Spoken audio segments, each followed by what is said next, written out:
I understand that the Metropolitan Police have now confirmed that 2 men were arrested in March on suspicion of offences relating to espionage and that they are on police bail until early October. As you know, we do not discuss the details of security issues on the floor of the House for reasons which are well understood. This is an ongoing, sensitive investigation, and members will of course understand that public discussion will be wholly inappropriate. However, I want to reassure members that the House follows the same vetting procedures as the Government, that issues raised by media stories are being addressed and that the security is working closely and effectively with other relevant authorities.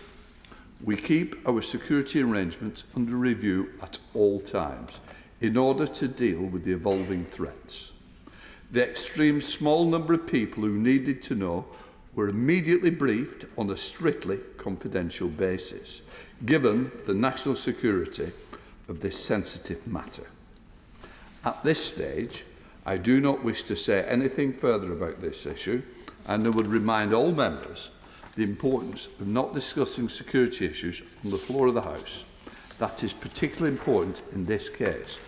We're commenting on identities of those alleged to be involved, engaging in speculation about the case, or discussing other details runs a serious risk of prejudicing any future prosecutions, which the comments made in the media were unhelpful, something for which I am sure no member will want to be responsible.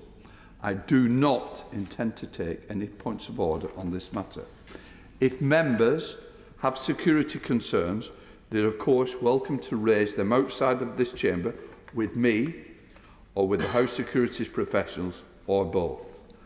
Right, let us move on. Order, order, Simon Hart.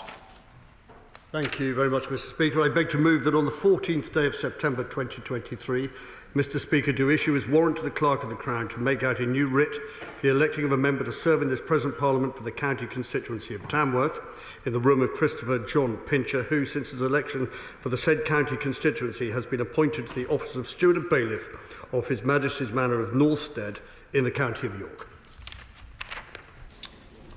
The question is that on the 14th day of September 2023, I do issue my warrant to the Clerk of the Crown to make out a new writ for the electing of a member to serve in this present Parliament for the county constituency of Tamworth in the room of Christopher John Pincher, who since his election for the said county constituency has been appointed to the office of Steward and Bailiff of His Majesty's Manor of Northstead in the county of York. As many of that opinion say aye. Aye. I think the ayes have it. The ayes have it. Are we sorted, Dr. Benjer? Very good. I think we had a little security issue down below. Right, let us come to questions. Secretary of State for Defence. We start with Christine Jardine. Thank you very much, Mr. Speaker. Question number 1, please. Just let people, yeah. Okay. Minister. Mr. Speaker, the thoughts and prayers of the whole House will be with the Secretary of State and his family during sitting Shiva. Mr. Speaker, it's right that we record here today the anniversary of 9/11, a terrible act that changed our world. The UK is standing with the Kingdom of Morocco. We are engaged on the ground already and stand by to help in any way that we can. Defence recognises the need to evolve so that we can continue to attract and retain the very best. To that end, Defence commissioned the Haythornthwaite Review into Armed Forces Incentivisation, which was published in June. I'll respond formally on behalf of the Department in the coming months, but Defence is supportive of the recommendations. On retirement age, I have committed to work with officials and the single services to review rigid cut-offs and to consider establishing an assessment framework to be used on a case-by-case basis. Christian Charlie. Thank you very much. Can I associate myself with the early remarks of the Minister? And I would thank him for his answer. As he is aware, this is an issue which I've already taken interest in and written to. And I had a constituent who came to me recently who has spent a good number of years in the armed forces and is very proud of what he has given to keep our country safe, but concerned that the armed forces, particularly the army, is losing institutional memory. And so specifically with reservists, the cut-off age of 55 he feels is too young. and certainly for roles which are perhaps more administrative. And I wonder if the Ministry could take this into account in the review and perhaps consider allowing reservists to stay longer in those roles. Mr. Speaker, I really have to declare my interest at this point, as I'm in my 63rd year and I remain a reservist. I am sympathetic to the points the Honourable Lady makes, and we will certainly factor them into our review. The Secretary of State, John Healey. Mr. Speaker, we know the Defence Secretary is with his close family today, and we, on this side, extend our deepest condolences. I also offer him our warmest congratulations. Over the years and in different roles, I've shadowed him and he's shadowed me, and we both know that the first duty of any government is to keep the country safe, and I will always look to work with him on that basis in this new job. On personnel, Mr. Speaker, levels of satisfaction with service life have plunged a third over the last 13 years. What's the plan to lift these record low levels of military morale? Well, Mr. Speaker, I think he paints an overly gloomy picture of life in the armed forces. For most people, it's a rewarding career, and they take with them the skills they need into civilian life and prosper. However, we are aware of our need to compete in the workplace in the years ahead, and to that end we have commissioned Rick Haythornthwaite, for his review, which we broadly agree with and will respond to very soon. SNP spokesperson, can I welcome Martin Docker to use? Thank you, Mr. Speaker. And let me also associate these benches with the words of the Minister for the Secretary of State at this sad time, and also for Morocco and for all those New Yorkers who are remembering today. We know that the cost of living crisis is one which is affecting us all equally, and the Minister has had some fine words there, but we know his party is often in an inverse relationship with the rhetoric and action with our personnel. So can the Minister tell the House and members of the armed forces what his government is going to be doing to remedy the shameful reality of an armed forces personnel being given the lowest pay rise among public servants, a paltry 5%? I think the Honourable Gentleman may be in error. The lowest paid members of our armed forces were awarded 9.7% by the Armed Forces Pay Review Body, a recommendation which we accepted in full. Seniors got 5.8%, and those of two-star rank and above got 5.5%. That will give the best pay award to the least well-paid in our armed forces. Martin Docker to use. We'll disagree in the numbers, Mr. Speaker, because let's talk about the rhetoric from the Right Honourable Jim, because unless his government is willing to deal with pay and housing conditions for armed forces properly. Now, as the armed forces personnel leave the forces for better paid jobs, could it not be time to consider the reason the police were able to secure an almost 50% higher pay rise than our other uniformed public servants? Was it because they have a statutory body to represent them in dealing with the government, and why doesn't his government support that action? Well, the Honourable Gentleman has ignored what I've just been saying. He also didn't make reference, of course, to the freezing of accommodation charges, the freezing of food charges, wraparound childcare, and a whole raft of measures that we have introduced in order to help with the cost of living crisis. Public courts. Number 2, Mr. Speaker. Mr. Speaker, Royal Air Force pilots and ground crew are poised on quick reaction alerts 24 hours a day, 7 days a week, all year round, ready to scramble within minutes. And the Honourable Gentleman would point out quickly that it would be remiss to say that that is solely the endeavour of fast jet pilots. Equally poised are those in his own constituency who crew the tankers that must also deploy rapidly to support. QRA has been launched on 5 occasions in 2023, with every incident resolved successfully. Public courts. Thank you, and I thank the Minister for his kind words about my constituents, but he will no doubt have read the Commons Defence Select Committee's report Winging It on aviation procurement, and it warns of an unacceptable gap in combat air mass. Now, with the retirement of the Hercules placing even more demands upon the Air Mobility Force and the Voyagers he quite rightly pays tribute to being asked to do more and more each month, what confidence does he have that if required to do so, those forces have enough men, women and machines to defend the UK in a peer conflict? Well, Mr. Speaker, I have complete confidence that Quick Reaction Alert will be resourced. It is the highest priority of the Air Force to defend the homeland. I also have complete confidence that the Combat Air Force, as currently structured, is capable of performing a very wide range of duties around the world, and I pay tribute to the work of the Air and Space Commander and his team, who through work on agile deployment are finding that we can deploy Typhoon and F-35 ever more quickly to ever more austere operating environments, and that drives the productivity of the force even further. Dave Dugan.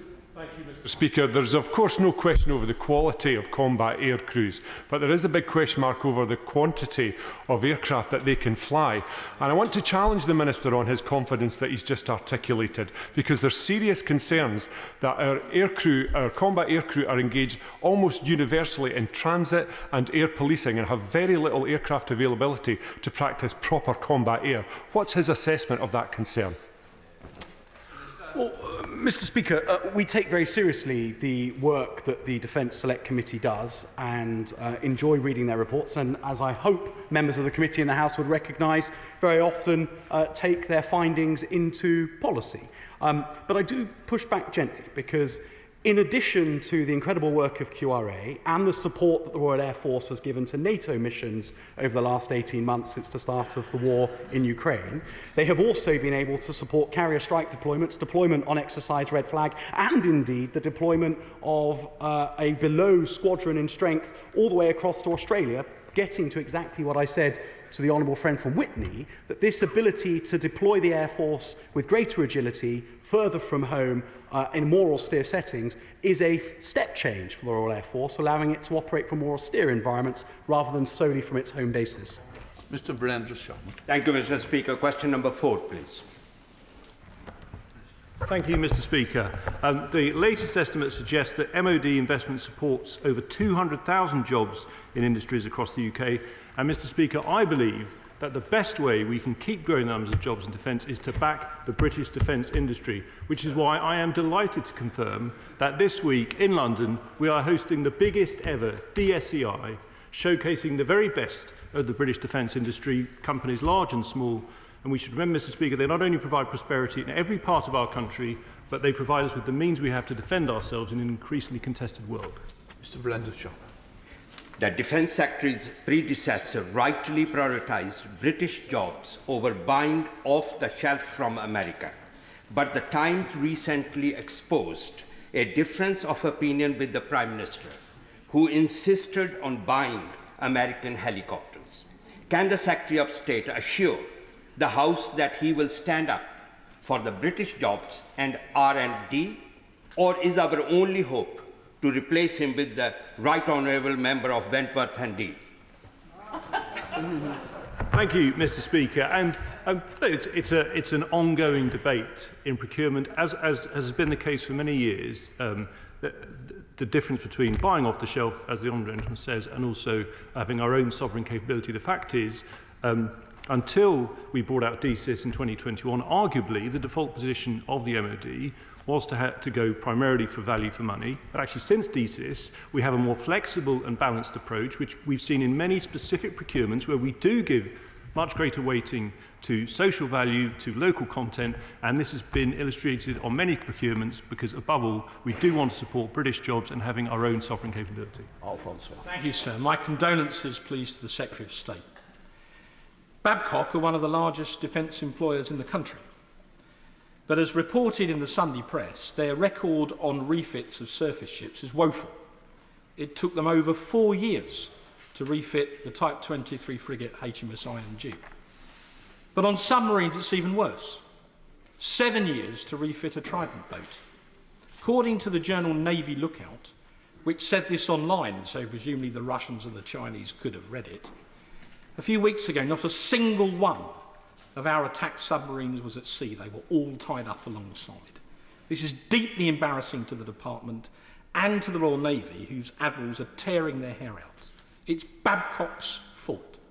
So will ministers get the senior directors of Babcock into the Department for an interview without coffee and ask them to raise their game for the benefit of the Navy and the defence of the realm?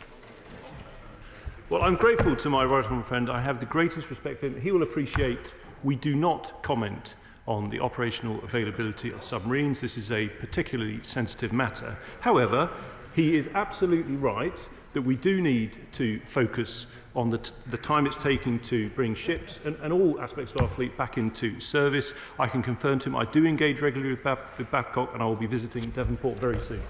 Can I welcome the Shadow Minister, Maria Reid? Yeah. Thank you. Thank you very much, Mr. Speaker. The government's wasted £15 billion through mismanagement of defence procurement whilst failing to deliver vital equipment and overseeing the loss of 30,000 highly skilled jobs in the defence and aerospace industry since 2010. So does he accept that preventing another 13 years of Tory failure is key to increasing the number of UK-based jobs in the defence sector, backing British industry and British military resilience? Well, I'm grateful, I welcome her to her new position, as I believe is my shadow. All I would say, Mr. Speaker, is we are very proud of our record, because what we've been faced with in the last year or so has been this war on our doorstep in Europe, where procurement has risen to the occasion. DNS in Abbey Wood have delivered kit out to Ukraine in record speed. We've seen acquisitions such as of the Archer on a quick basis to fit our requirements, but I can absolutely confirm we are committed to maximising the number of jobs that come from our procurement whilst ensuring balance that with giving our armed forces the best possible capability. Thank you, through. Question number 5, Mr. Speaker. With permission, Mr. Speaker, I should like to answer questions number 5 and 11 together. The MOD delivers a range of services to veterans and their families. This includes the administration and payment of armed forces pensions and compensation and tailored advice and assistance through the Veterans Welfare Service, Defence Transition Service and the Integrated Personal Commissioning for Veterans. The independent review of these services was published in July, and we will respond in full to the recommendations later this year. Thank you, Thank you, Mr. Speaker. Last October, my constituent, a disabled veteran who served with distinction in both Afghanistan and Iraq, applied to the war pensions and the Armed Forces compensation schemes. Despite supplying all the information that's required and medical evidence, he's still waiting for determination of his case almost 12 months on. Will my honourable friend look into this case as a matter of urgency and carry out a review into the waiting times for these schemes to make sure nobody else has to wait such a long time to get their due rewards? I do thank my honourable friend. If she's able to provide further details of the specific case, I'd be very happy to investigate. The latest Armed Forces Compensation Scheme Quinquennial Review was published on the 17th of July 2023. It aims to ensure that the scheme remains fit for purpose and identify opportunities for improvement of the sort that my honourable friend has highlighted. Its recommendations are being considered at the moment. I think timeliness is foremost amongst them, and a government response will be published later this year. Debbie Abrahams. Mr. Speaker, British Legion's recent report showed that only 8% of disabled veterans applying for employment support allowance had their service medical records considered in their work capability assessment. And I do want to extend my condolences to the Defence Secretary, but what discussions has he had with the Work and Pensions Secretary on this and on disregarding all military compensation awards for means-tested and income-based assessments such as housing benefit? Well, I thank the Honourable Lady for her question. Obviously, these conversations are live in the context of the work I have just been describing. We'll take her points into account. They're ones that have been made by several in the defence and veterans community, and I know people feel very strongly about it. Ultimately, of course, it's a matter for DWP and the Treasury. James Gray. Mr. Speaker, this House as a whole provides vociferous support for our veterans of all kinds, particularly through the mechanism of the All-Party Parliamentary Group for the Armed Forces. And perhaps can I take this opportunity of paying tribute to Miss Amy Swash, who has run the APG for me now for 8 years, but who sadly leaves us shortly for other jobs. But can I just thank her for all the work she's done for a superb amount of time, particularly raising the plight of veterans. Yes, I'm very grateful to my honourable friend. He's absolutely right, and I add to his tributes my own, and can I also say my admiration for the Armed Forces Parliamentary Scheme, which I think does a fantastic job in informing and educating colleagues. Clive Efford.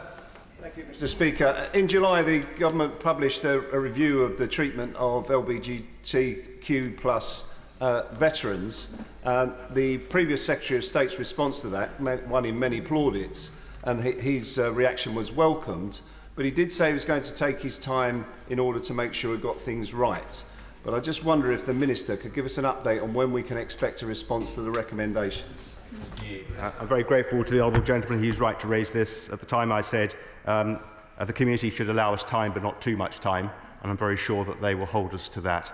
We will respond in full to the large number of recommendations, but we're broadly supportive of Lord Etherton's work. There is much in it that we would utterly agree with, plus some as well that we would like to add in the way of changes for the future. Shadow Minister Rachel Hopkins. Thank you, Mr. Speaker. And on that theme, the loss of livelihoods and long-term suffering endured by LGBT+ veterans due to the cruel and unjust ban on homosexuality in the armed forces has been enormous. And we welcome the Etherton review into the ban and its recommendations, which represent the beginning of a long overdue healing process. The Secretary of State's predecessor promised that the government would provide a full response to the review's recommendations after summer recess, which the House would have an opportunity to debate.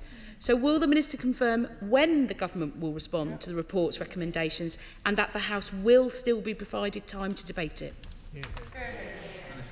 Well, I'm grateful to the honourable lady.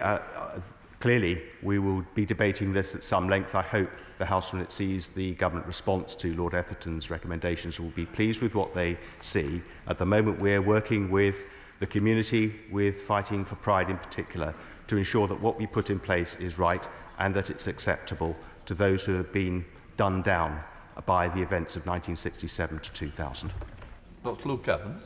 Number 6, Mr. Speaker.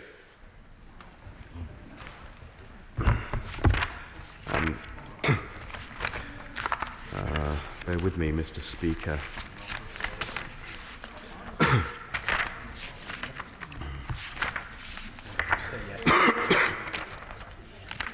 I'm pleased to say that the nuclear test medal is now in production, and we are ensuring that as many as possible of the over 2,000 veterans and families who have applied for the medal will have it in time for this year's remembrance events.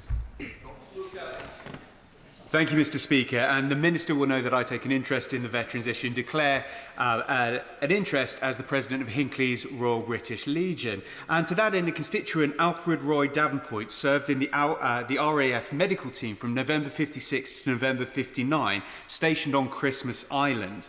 Now, he's 85 and concerned about the delay that's been in the award of these nuclear veteran medals. So can my right honourable friend confirm that all veterans will have these awards so that they can have them ready for Remembrance Sunday, so that our servicemen and women can be congratulated and recognised for all their service? Thank my honourable friend. As my right honourable friend, the Veterans Minister, stated in the House on the 7th of September, the government is doing everything possible to ensure that as many nuclear test veterans as possible receive their medals in time for Remembrance Sunday, and I appreciate the importance of that. A presentation event to award the first medals is actively being considered by the Office for Veterans Affairs, but it is a balance between issuing the medals for Remembrance Sunday whilst ensuring that medals are awarded in an appropriate manner to this cohort. Stephanie Peacock. Thank you, Mr. Speaker. In a written question to the Minister, I asked whether any files have been removed from the MOD's health records of nuclear test veterans. He assured me that the department was not aware of any removal, but many nuclear veterans continue to report finding large gaps when requesting their medical records. So could the Minister clarify, therefore, if the files have not been removed, how nuclear veterans and their families can gain full access to them? Thank the honourable lady. They will need to apply through a subject access request. I reiterate what I said to her in my answer to her question. We, of course, do everything we can to locate records when people request them, and I can assure her that we could find none on this occasion. Chilmore. Number 7, Mr. Speaker. Mr. Speaker, with your permission, I should like to answer questions 7, 13, 18, 19, 20 and 23 together. The Ministry of Defence's priority remains the relocation of Arab-eligible Afghans to the safety of third countries at best pace. His Majesty's Government continues to accommodate and support Arab-eligible people in third countries while they await relocation to the United Kingdom. Chilmore.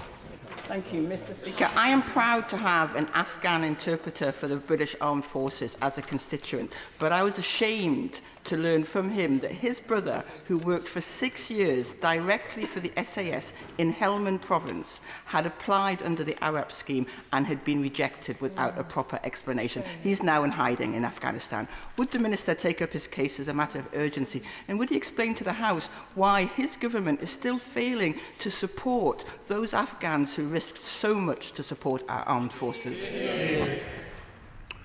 Well, Mr. Speaker, the Honourable Lady mentions a very specific role that it would be inappropriate to speculate over on the floor of the House and, of course, look at the particular case she mentions.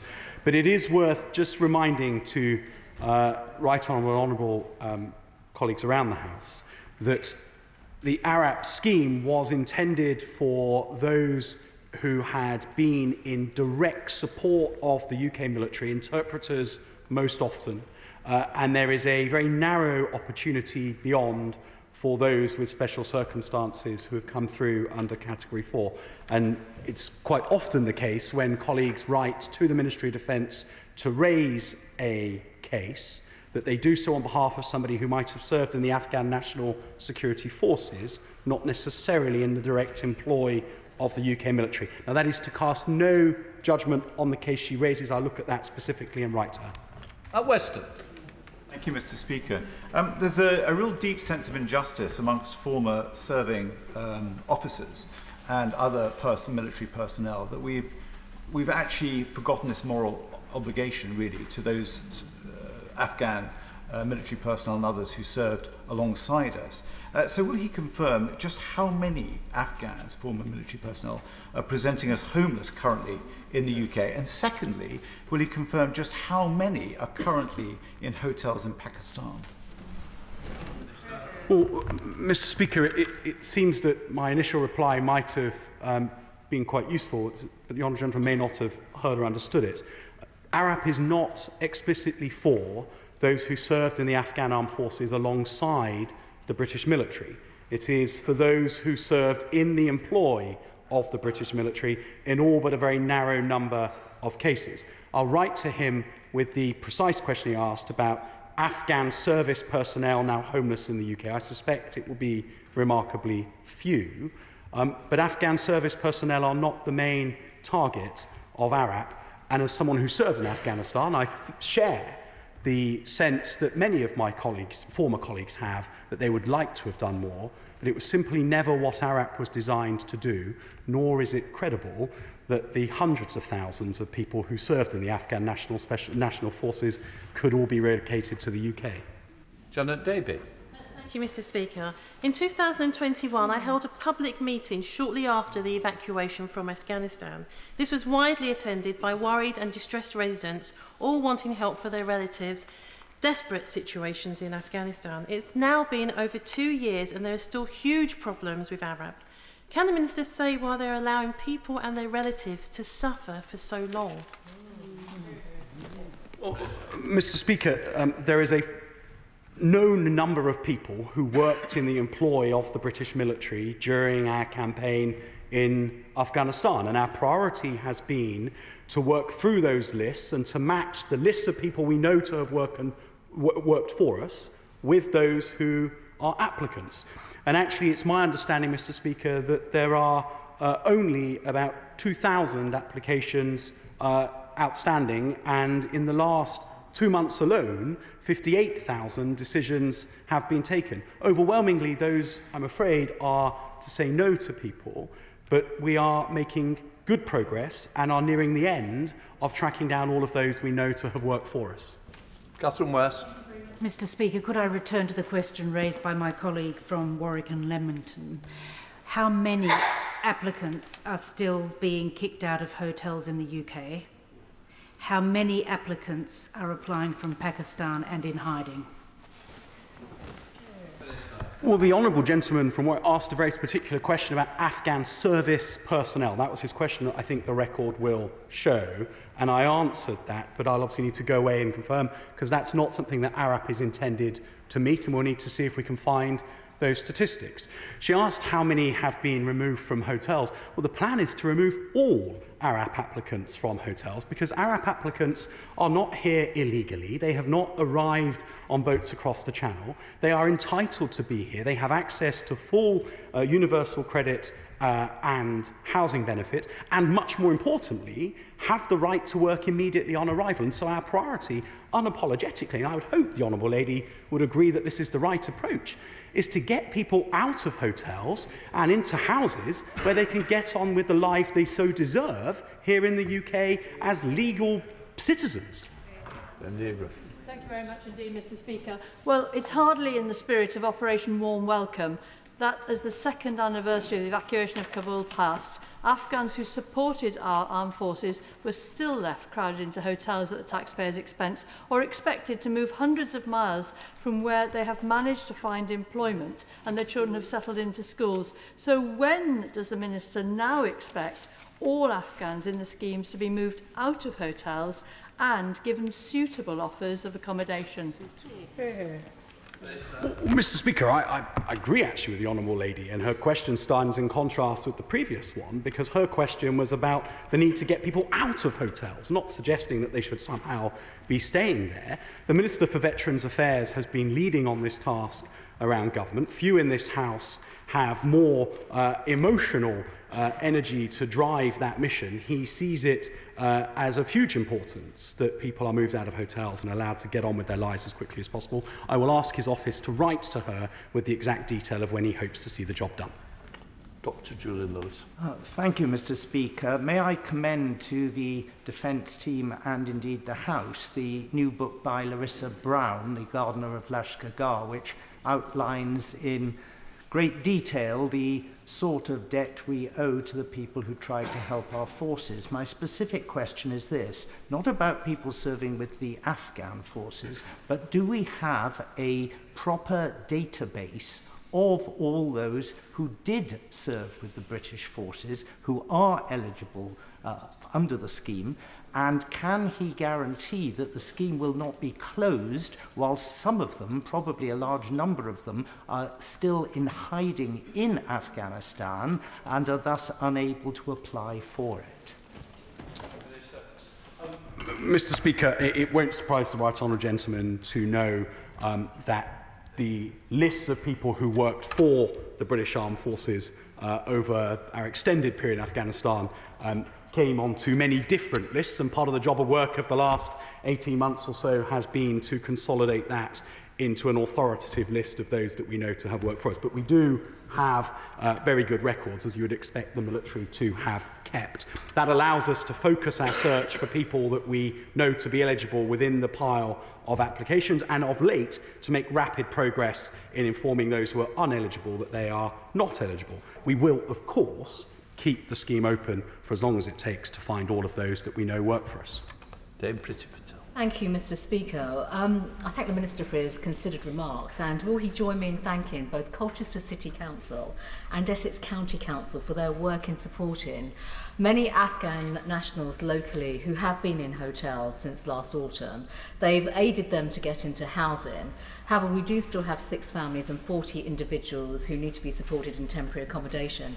So can the Minister, I think, give assurances to the House about the cross-government work that has taken place to ensure that they come out of hotels and that they become settled, and in particular the work that his department is leading on involving helping to get Afghans into employment so that they can settle into the United Kingdom?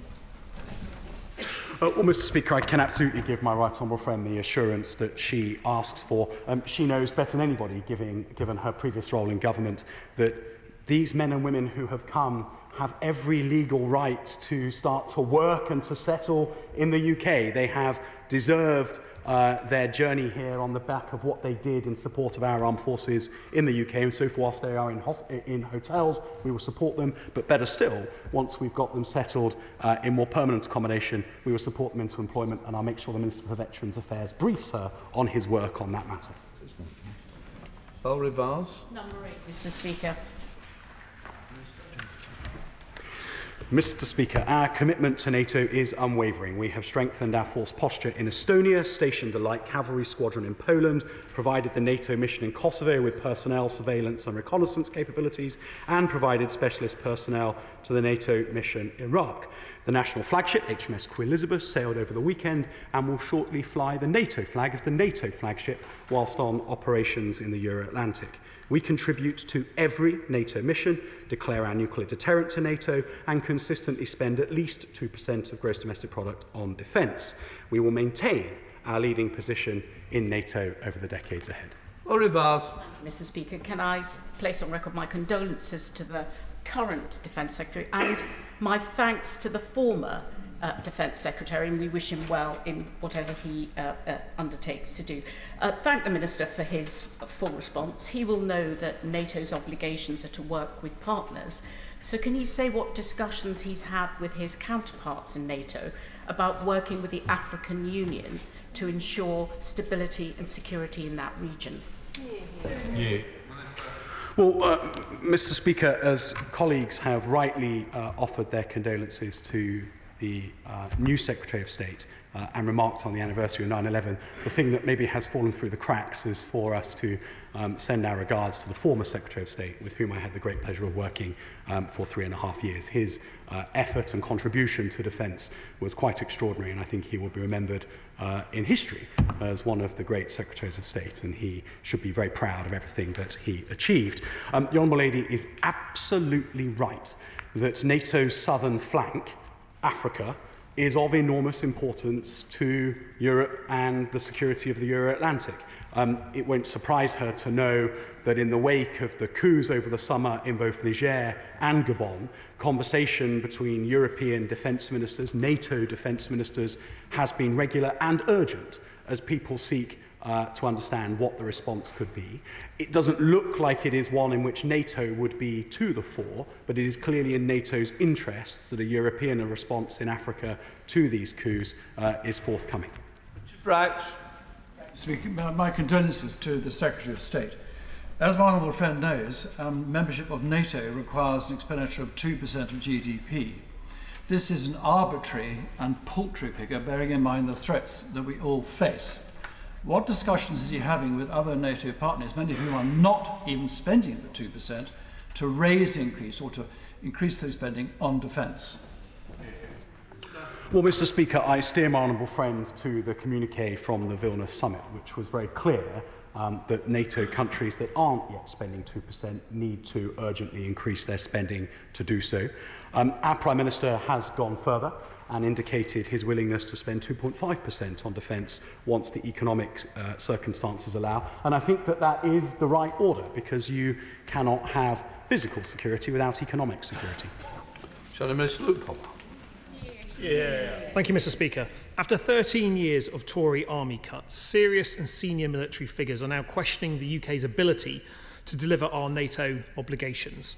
And while NATO is boosting the size of its high readiness forces from 40,000 to 300,000 following Putin's illegal invasion of Ukraine, UK ministers plan to further cut the army to its smallest since the Napoleonic era. Mr. Speaker, the last Conservative Defence Secretary told this House that the government had hollowed out and underfunded our armed forces. Is that still the position of the Ministry of Defence? And will the Tory army cuts still be forced through by this latest set of ministers? Well, Mr. Speaker, the former Secretary of State's comment, which the Shadow Minister conveniently quotes in a limited way, was that successive governments had failed to invest in the enablers that underpinned our warfighting capability. It is to the credit of this Prime Minister and the two Conservative Prime Ministers that went before him that the commitments have been made to grow our defence budgets, including under Prime Minister Johnson a £19 billion increase to defence budget, and under Prime Minister Sunak another £5 billion in the last year or so. That also ignores that when he says that NATO is increasing its rapid reaction force, that doesn't mean that around NATO armies are growing. It just means that the armies around NATO are committing ever more of the forces that they have to NATO's high readiness formations. The British Army is to the fore in that. David Simmons. Number 10, Mr. Speaker. Mr. Speaker, I said in May to the House that we aim to process all outstanding initial applications by the end of August. I can report that we have just 2,000 complex cases remaining of over 93,000 principal applications that we received. We have issued over 58,000 decisions to applicants in the past 3 months, giving them the clarity they deserve. We continue to move at best pace to process the remaining applications. Davidson.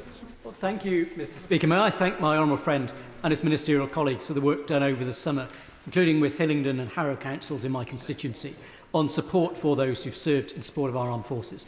Will he commit to work in future, as Afghan bridging operations come to a close, to work with local authorities to ensure that those who have put their lives on the line supporting our military operations continue to be supported in their new lives here in the UK? Well, Mr. Speaker, I certainly can. Cavan Jones. Minister, what liaising has with the Home Office. I have a Afghan Special Forces interpreter who came here and did valiant work during Op Pitting. His mother, father and siblings then left Afghanistan and ended up in Ukraine of all places.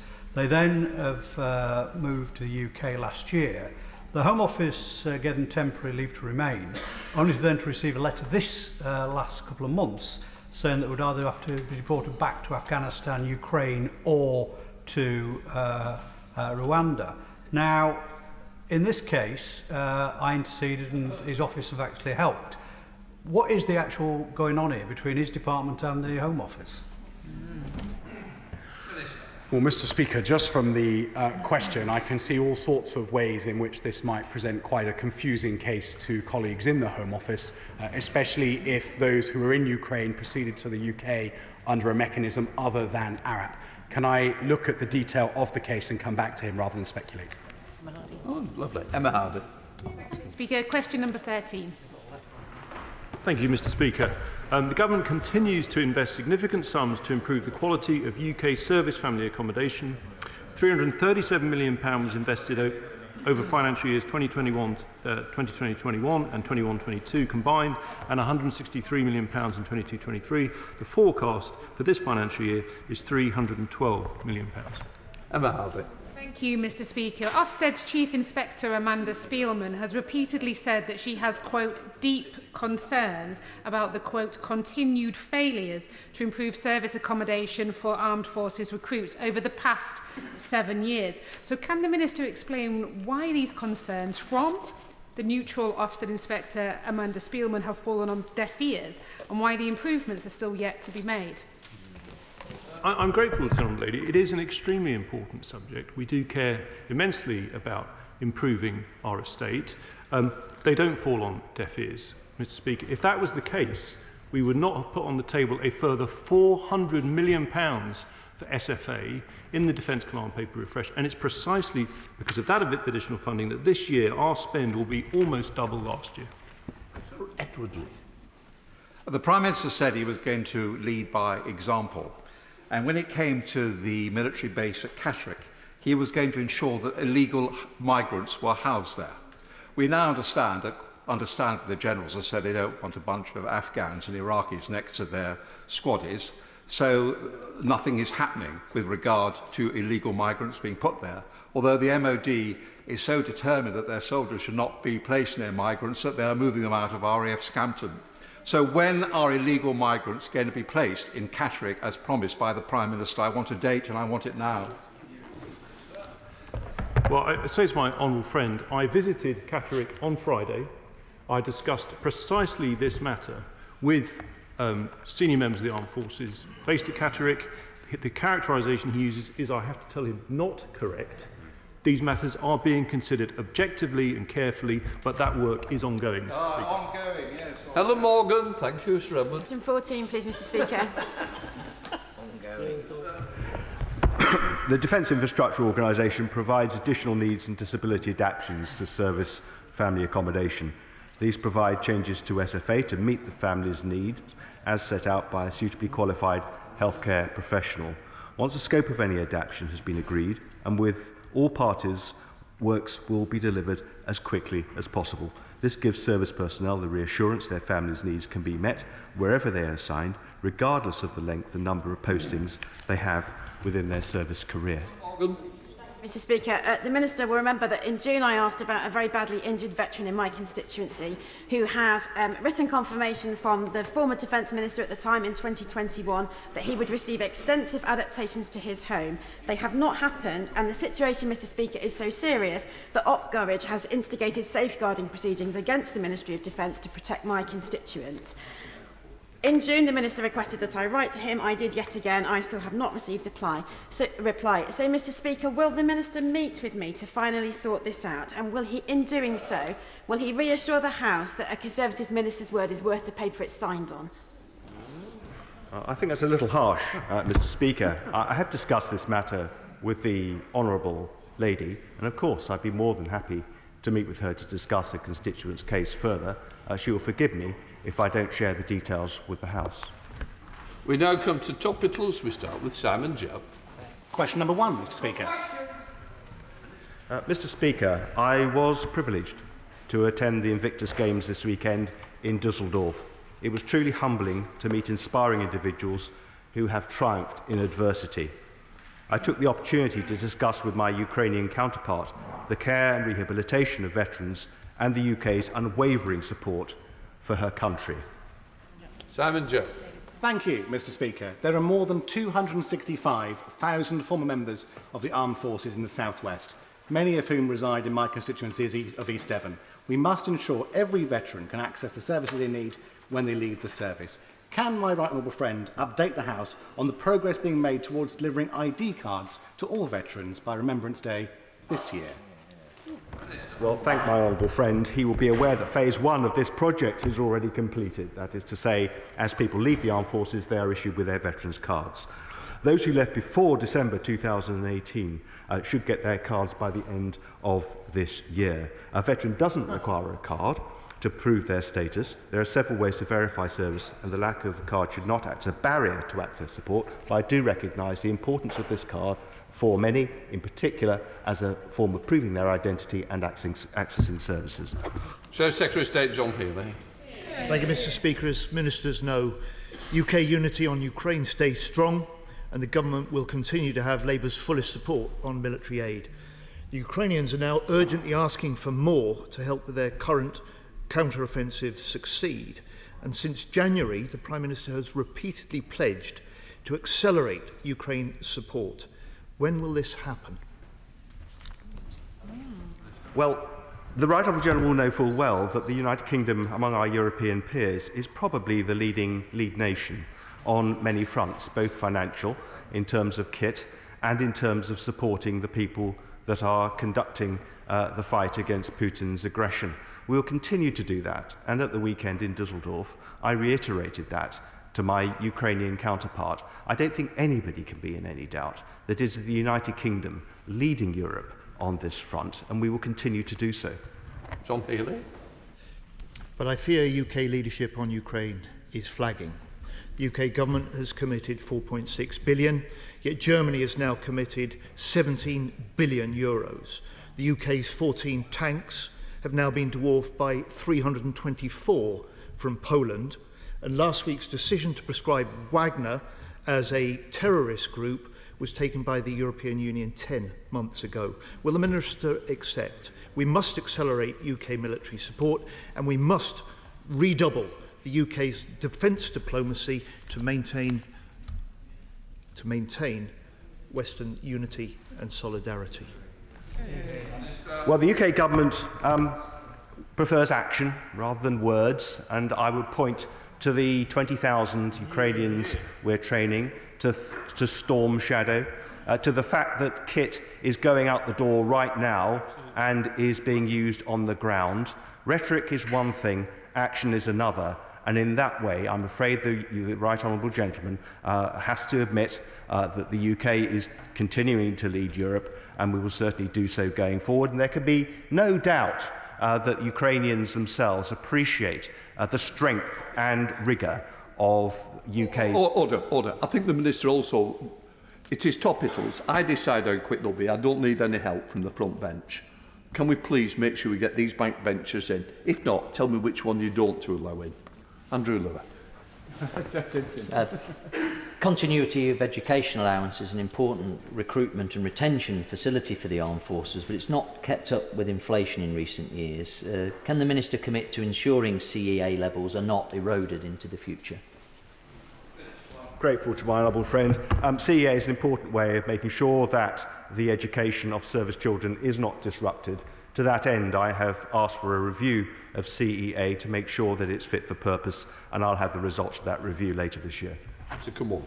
Mr. Speaker, it's 41 years since the attack on the Sir Galahad in the Falklands conflict, in which 56 died and many more were injured. And ever since, survivors have sought transparency about what happened, but need documents declassified in full. So will ministers commit, like the previous Secretary of State, to read the papers with a view to declassifying? And will ministers meet with my constituent Mike Hermanis and other survivors to discuss this? Very grateful to the honourable lady for her question. Yes, I can give her the commitment to meet her and her constituents if she wishes to do so.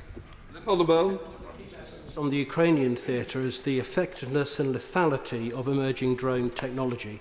What steps are being taken to ensure that NATO has world-class, compatible, deployable drones to meet emerging threats?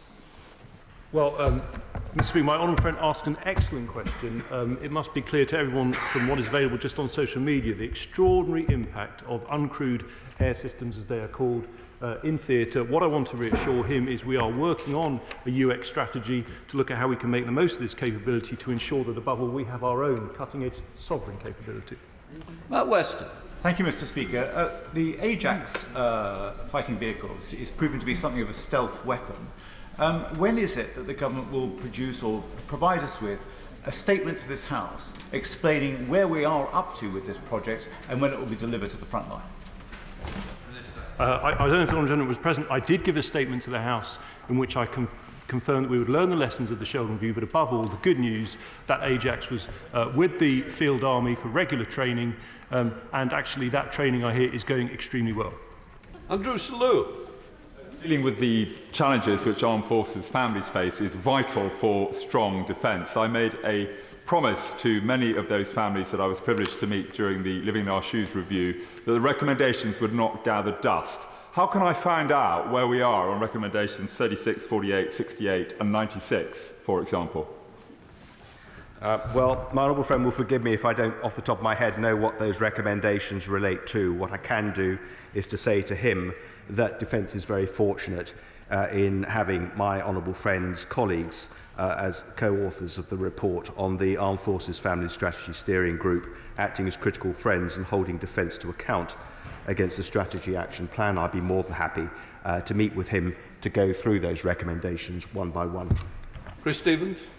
Mr. Speaker, can the Minister tell us what assessment has been made on the extent of the use of RAC within Defence estate buildings, and if there's been any assessment made at Faslane Naval Base? Well, I would say, the Honourable Gentleman, at the moment we aren't releasing specific details because the work is ongoing. What I would assure him and the House is on 2 points. First of all, that this DIO are undertaking a huge amount of work. In fact, there's been work on RAC in the MOD context since 2019. But most importantly, we are not aware of any impact of RAC on service family accommodation. Selene Saxby. Speaker, does my right honourable friend agree that it is vital we back British military manufacturers? What steps is he taking to speed up delayed procurement decisions? And will my right honourable friend visit North Devon to meet with some of these innovative suppliers manufacturing here in the UK? Well, it's good news on both fronts from our friend, Mr. Speaker, because first of all, yes, a lot of work going on to improve the speed of procurement, but also I'm pleased to confirm I already have planned a visit to her part of the world in a couple of weeks, and I'll liaise with her office about meeting those companies. We take the chair of the Select Committee, Tobias Elwood. Thank you, Mr. Speaker. Today marks the anniversary of 9/11, and whilst our focus now has returned to state aggression, would the Minister agree that the threat of Islamic extremism, whether homegrown or indeed from abroad, remains, and our defence posture should reflect this? Mr. Speaker, my honourable friend is absolutely right. Although the focus of the MOD and so many other parts of government has increasingly been on hostile state actors over the last few years. Today, more than any, is a reminder of the threat of violent extremism, and I'd like to pay tribute to the hundreds of men and women around the UK Armed Forces who are deployed on missions countering violent extremism as I speak. Andrew Bridgen. Could the Minister update the House on progress that's being made to settle the claims of thousands of veterans and their families with what was regarded as commonly called Gulf War syndrome? Well, my honourable friend is right to raise this. The Armed Forces Compensation Scheme is up and running for them, and I'm afraid there have been delays in some of those applications, and I've referred to that earlier on. In terms of the science behind it, obviously we comply with best available as assessed by IMEG in defence, and will make policy accordingly. But I do understand the point he's making. I'd be happy to discuss it with him further. Thank you, Mr. Speaker. Ukrainian and UK defence companies are going up against barriers and bureaucracy when they're trying to set up joint working and joint projects. So can my honourable friend update the House on how he's reducing that, so this process of bilateral collaboration can be made easier and quicker? Well, my honourable friend has been an absolute champion of all matters relating to our relationship with Ukraine. We have actually seen very rapid procurement, particularly in relation to urgent requirements going into Abbey Wood, which I believe is in his constituency. I understand he'll be holding a meeting shortly with some major Ukrainian defence industrialists, and I believe he's kindly invited me to that, and I look forward to engaging with him and those companies soon. Richard Ford. Thank you, Mr. Speaker. And it was last September that the Right Honourable Member for South West Norfolk announced that there would be £2.3 billion made available in this financial year for Ukraine. Now we are here in another September with a new Secretary of State. When can we expect for the sum of money to be made available to Ukraine to be announced? Mr. Speaker, the Prime Minister engages with world leaders all the time to discuss what is needed in Ukraine and has an extraordinarily close relationship with President Zelensky. Both Prime Minister Truss and Prime Minister Johnson have both delivered on their commitments. Prime Minister Sunak continues to do exactly the same and is at the dispatch box in about an hour's time when perhaps Ukraine might be mentioned, Mr. Speaker. Paul Havel. Speaker, I'm sure the Minister would agree with me that some of our veterans make the best role models in society. But could I ask him to applaud my Setchville constituent Bill Cooksey, who at the age of 102 completed the Great North Run this weekend on behalf of NHS charities. Mr. Speaker, what can I say? I certainly congratulate Bill, who at such an extraordinary age completed the Great North Run. I admire him hugely. My congratulations to him. Where is Shem? A message and a question to the Secretary of State. The previous Secretary of State promised me he would come to David Brown Gears in Huddersfield to see the wonderful work that that company does in producing the defence equipment that we need. Will one of the team be able to fulfil that promise? He's been. Well, it's always a pleasure to engage with the honourable gentleman. If I can't visit the specific company, I intend to hold forums for SMEs around the country. The next one is in Wales, but we'll certainly be holding one in his part of the world, and I'll let him know the details about it. Sarah Atherton. Thank you, Mr. Speaker. Whilst Ukraine continues to combat Putin's aggression on the battlefield, there's no let-up in Russia's nefarious campaign of espionage and subversion against Western democracies. This threat in the so-called grey zone spans across public, private and the defence sector, aiming to continually challenge our critical national infrastructure capabilities. So what work is the MOD doing across government departments, the private and public sector, to combat hybrid threats? Well, Mr. Speaker, the Honourable Lady is absolutely right, and it's helpful that the Deputy Prime Minister is sat on the bench as I answer this question, because he leads this necessarily cross-government effort. But defence plays an enormous part. The National Security Act of 2023 has been passed, the National Security Investment Act of 2021, and £2.6 billion investment through the National Cyber Strategy of 2022. Defence supports His Majesty's Government's activities, applying defence levers to protect UK critical interests from state threats by denying and deterring adversary attack.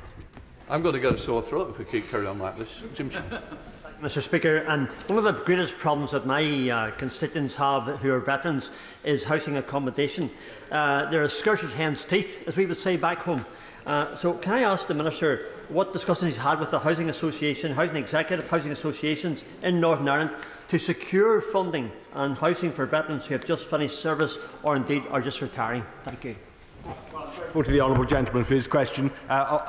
Clearly, we want to improve service accommodation all the time. 97% of service accommodation meets or exceeds the decent home standards. Actually, that's admirable compared with the record of many local authorities. Clearly, we're investing in accommodation. It's improving all the time, and I very much regret the occasional report of accommodation that falls short of the mark, and we'll seek to rectify it as soon as we can. Question, Jameson. Mr Speaker, we've heard this afternoon how important continuity of education allowance is for service families. Does the Minister assess that Labour's proposed attack on private schools will make it easier or harder to educate service children? Well, it would certainly make it far more expensive. It would also threaten small schools like Warminster School in my constituency that relies very much on service families. And I just reflect on the sacrifices that are made by all people that I know who choose to send their children to independent schools, and in particular members of the defence community, who of course are required to make a substantial contribution to their children's education in the event that they choose to educate them in the independent sector. Completes defence questions. I'll let the room clear.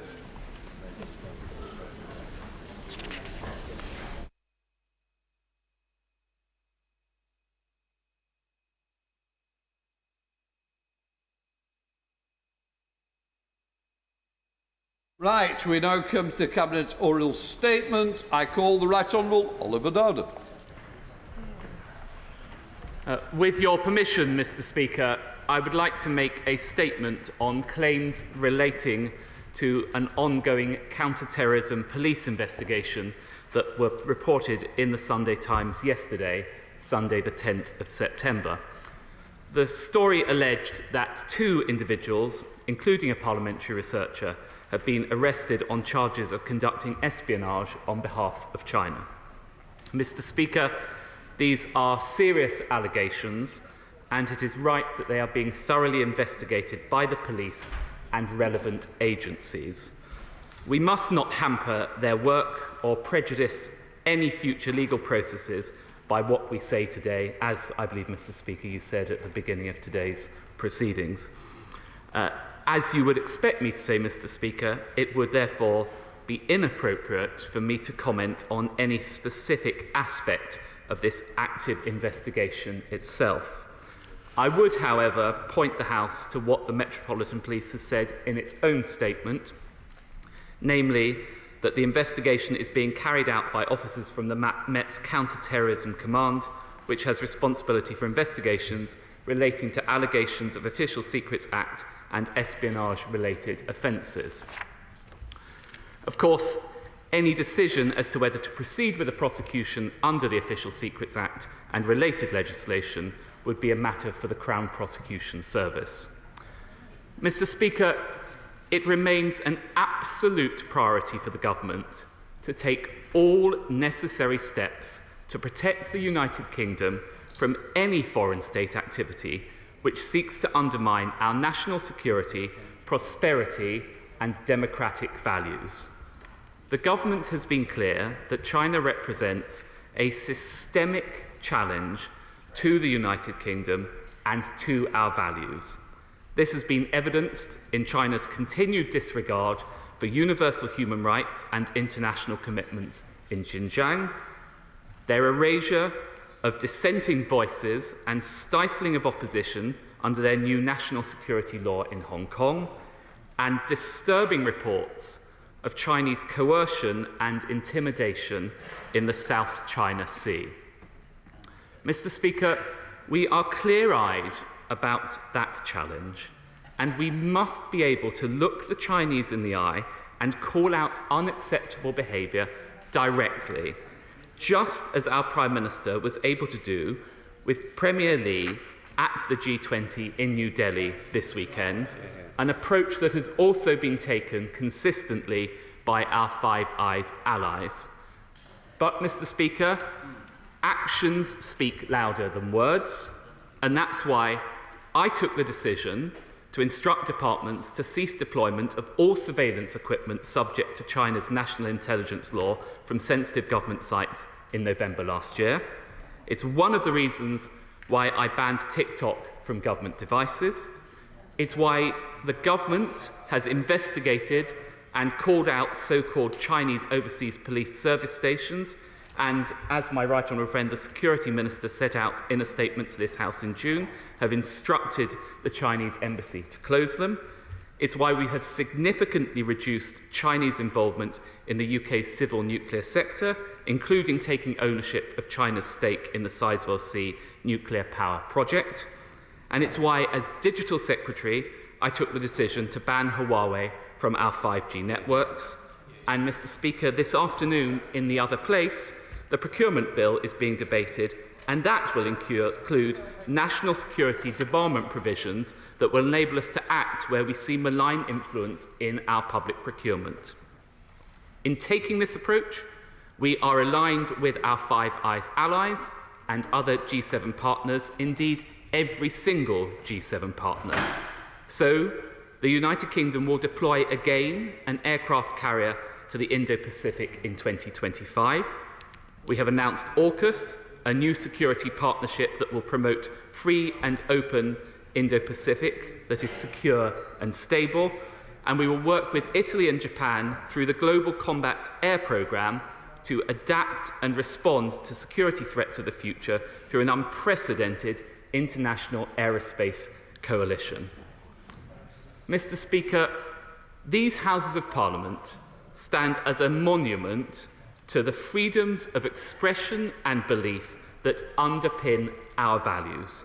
But just as these institutions have provided the paradigm for so many modern democracies, there are still those who fear such freedoms and who seek to undermine them and to interfere in our society. We maintain constant vigilance in our efforts to understand and root out this interference, and we will always take action to address it, whatever its source. In 2022, the government established the Defending Democracy Task Force. This group works to coordinate across government to protect the integrity of our democracy from threats of foreign interference. The task force is engaging across government with Parliament, the UK's intelligence community, the devolved administrations, local authorities, the private sector and civil society on the full range of threats facing our democratic institutions. These threats do include foreign interference in the electoral process, disinformation, physical and cyber threats to democratic institutions and to those who represent them, foreign interference in public offices, political parties and our universities, and transnational repression in the United Kingdom. And earlier this year, the government also passed the National Security Act. This has overhauled legislation applicable to espionage, sabotage, and any persons acting for foreign powers against the safety and interests of the United Kingdom. The measures in the Act will enable our law enforcement and intelligence agencies to deter, detect, and disrupt the full range of modern-day threats, including from China. New offences in the Act will enable the disruption of illegitimate influence conducted for or on behalf of foreign states, whether designed to advance their interests or to harm the United Kingdom. Mr. Speaker, the United Kingdom government will do whatever it takes to protect our national security and this nation's democratic institutions, which have stood for centuries as a beacon of liberty, from wherever that threat may come. Mr. Speaker, I commend this statement to the House. Right, I now call the Shadow Home Secretary, Yvette Cooper. Thank you, Mr. Speaker. Can I thank the Deputy Prime Minister for his statement and advance sight of it. Maintaining national security in the face of threats to our values and to our democracy is the first duty of any government, And it is one where Labour stands ready always to work on a cross-party basis to keep our country safe.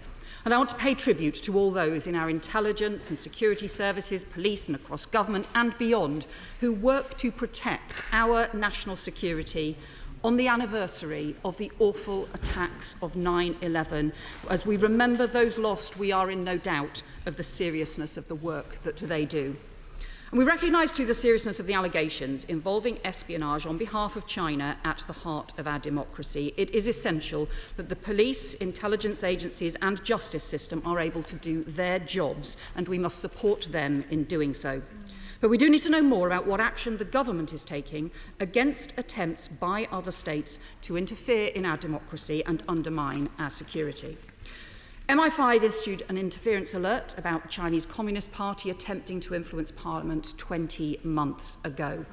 The Security Service and others have also raised wider concerns. The Minister referred to the Prime Minister raising strong concerns about unacceptable interference with China. Can I ask, did the Prime Minister do so at the time of these arrests, or has he only done so now since they have been made public? The government also set up the Defending Democracy Task Force to look at foreign interference, but what has it actually done? Is the Minister on it? Has it produced a report for the National Security Council, as was promised? Has it looked at vetting levels and delays?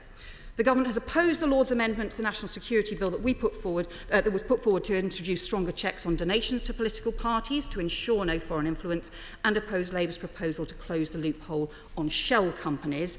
Has the task force looked at those measures, and why aren't they acting in that area?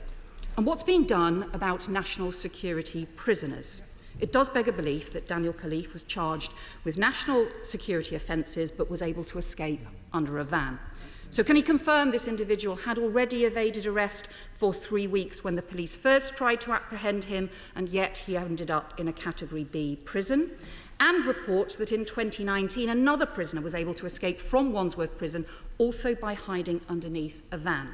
So has the review been completed of all national security prisoners, both on remand and those convicted, to see what level of prison security is in place, and if not, why not? And I'd ask him about the wider issues around risks to our national security from other states.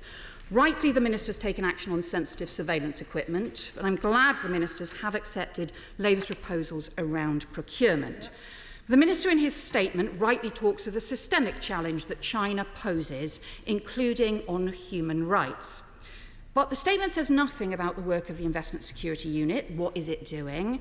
Nor does it say anything about the comprehensive approach we need to risks to our critical national infrastructure, where the head of MI5 has given a series of warnings, and also where the ISC, the Intelligence Security Committee, has been extremely critical in its report in July, warning of the lack of proper strategy on China and short-termism.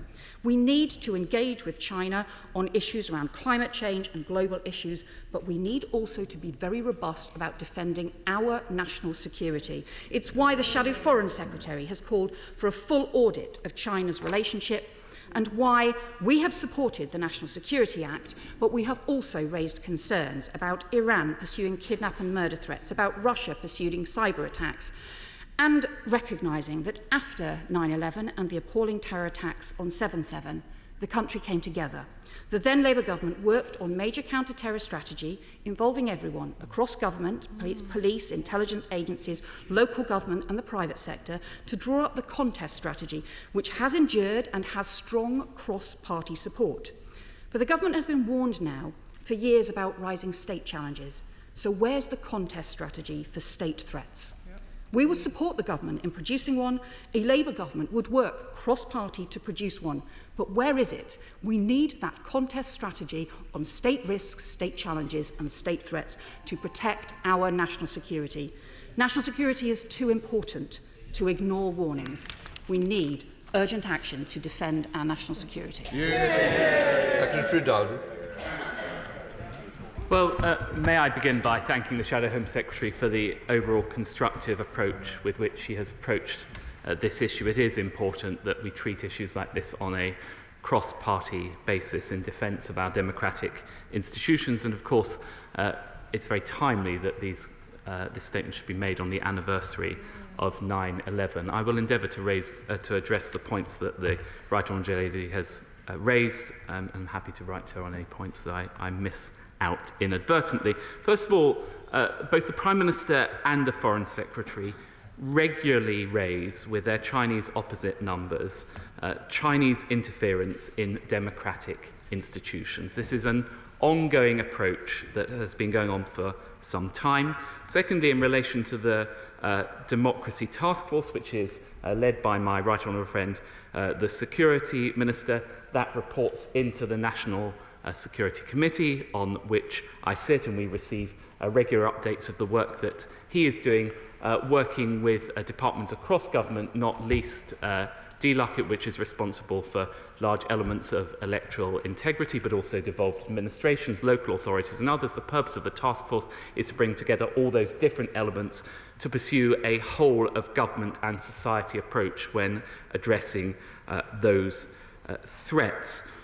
In relation to the points raised by the Right Honourable Lady in respect of the Investment Security Unit. So the principal purpose of the Investment Security Unit is to provide advice to me as the quasi-judicial decision maker in respect of acquisitions that may invoke national security questions. I take advice from them as to whether the government should intervene or not. It has been the case that in the past year we have issued 15 directions in respect of acquisitions. That is to say, we're asking companies to take action, the hardest end blocking it, or some other remedial action. Over half of those are in respect of Chinese companies. She's entirely right to raise the question of critical national infrastructure. There's something that I work very closely with the head of MI5 and others in respect of. It is the case that countries around the world are looking again at their critical national infrastructure, particularly in the relation to the threat of cybercrime. And remember, a lot of this cybercrime often has a blurred link with hostile states. It's something that I take very seriously. I chair regular meetings on it, and we are constantly upping the work that we do. I have to say, though, that is against a backdrop where the external threat continues to rise as well. The Right Honourable Lady raised the point about the ISC report. The government will be responding very shortly to that report. The draft is with ministers. It's about to be signed off, and I hope it will be with the House this week. And she rightly raises points about Iran, about Russia, particularly in relation to cyber, but across a whole range of issues. What I would say is, in terms of our overall approach, there's two things we've done. First of all, we have tried to give the agencies a public face to interface with businesses and private citizens through a whole-of-society approach. So, for example, GCHQ now works through the National Cyber Security Centre to advise businesses and individuals on cyber risks. Equally, we've just created the National Protective Security Agency, which essentially enables MI5 to interface with businesses and individuals on protective security. And those agencies working through the Cabinet Office, and particularly with the Home Office and Foreign Office, work across the range of issues that arise, particularly in relation to Iran and Russia. So whilst we take this investigation very seriously, and it clearly should be conducted independently, I do want to reassure the Right Honourable Lady and the House that the government is taking a whole-of-society approach across all these issues to strengthen our defences against rising threats. Chair of the ISC, Sir Julian Lewis. Thank you, Mr. Speaker. Without referring to any specific case, may I gently remind the government that its initial response to the ISC's substantial and wide-ranging report on the national security threat from China, published just 2 months ago, was to suggest that our findings might be out of date. Will the Deputy Prime Minister therefore confirm that the full government response, when it comes, and we gather it's coming very soon, will set out specific steps to address the threat of Chinese interference, particularly within our democratic system? Secretary. The short answer to the honourable gentleman is yes. I have reviewed the response, and I'm content that it does exactly that, and will be with him shortly. SNP spokesperson Kirsty Black. Thank you, Mr. Speaker. It is timely today to have a security update, and my thoughts and the thoughts of my colleagues are with all those impacted by 9/11 on this, the anniversary.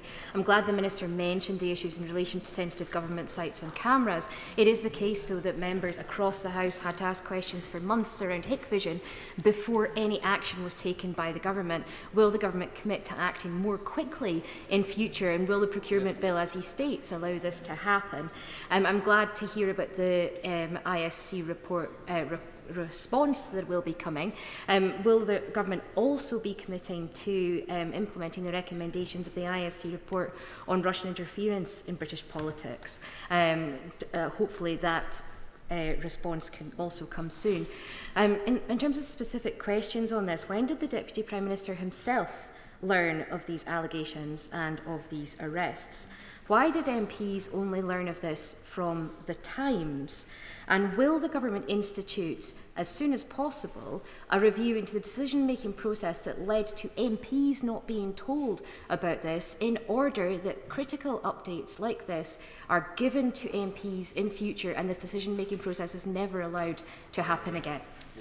Order, I've got to be very careful, but this is a major security issue, and it would be wrong to expect to break all that in order to brief MPs. The MPs that were needed to be told were told and worked very closely on this. So please be very careful. I think my earlier statement addressed some of the points, and if need be, we can readdress that if we pick out which you wish.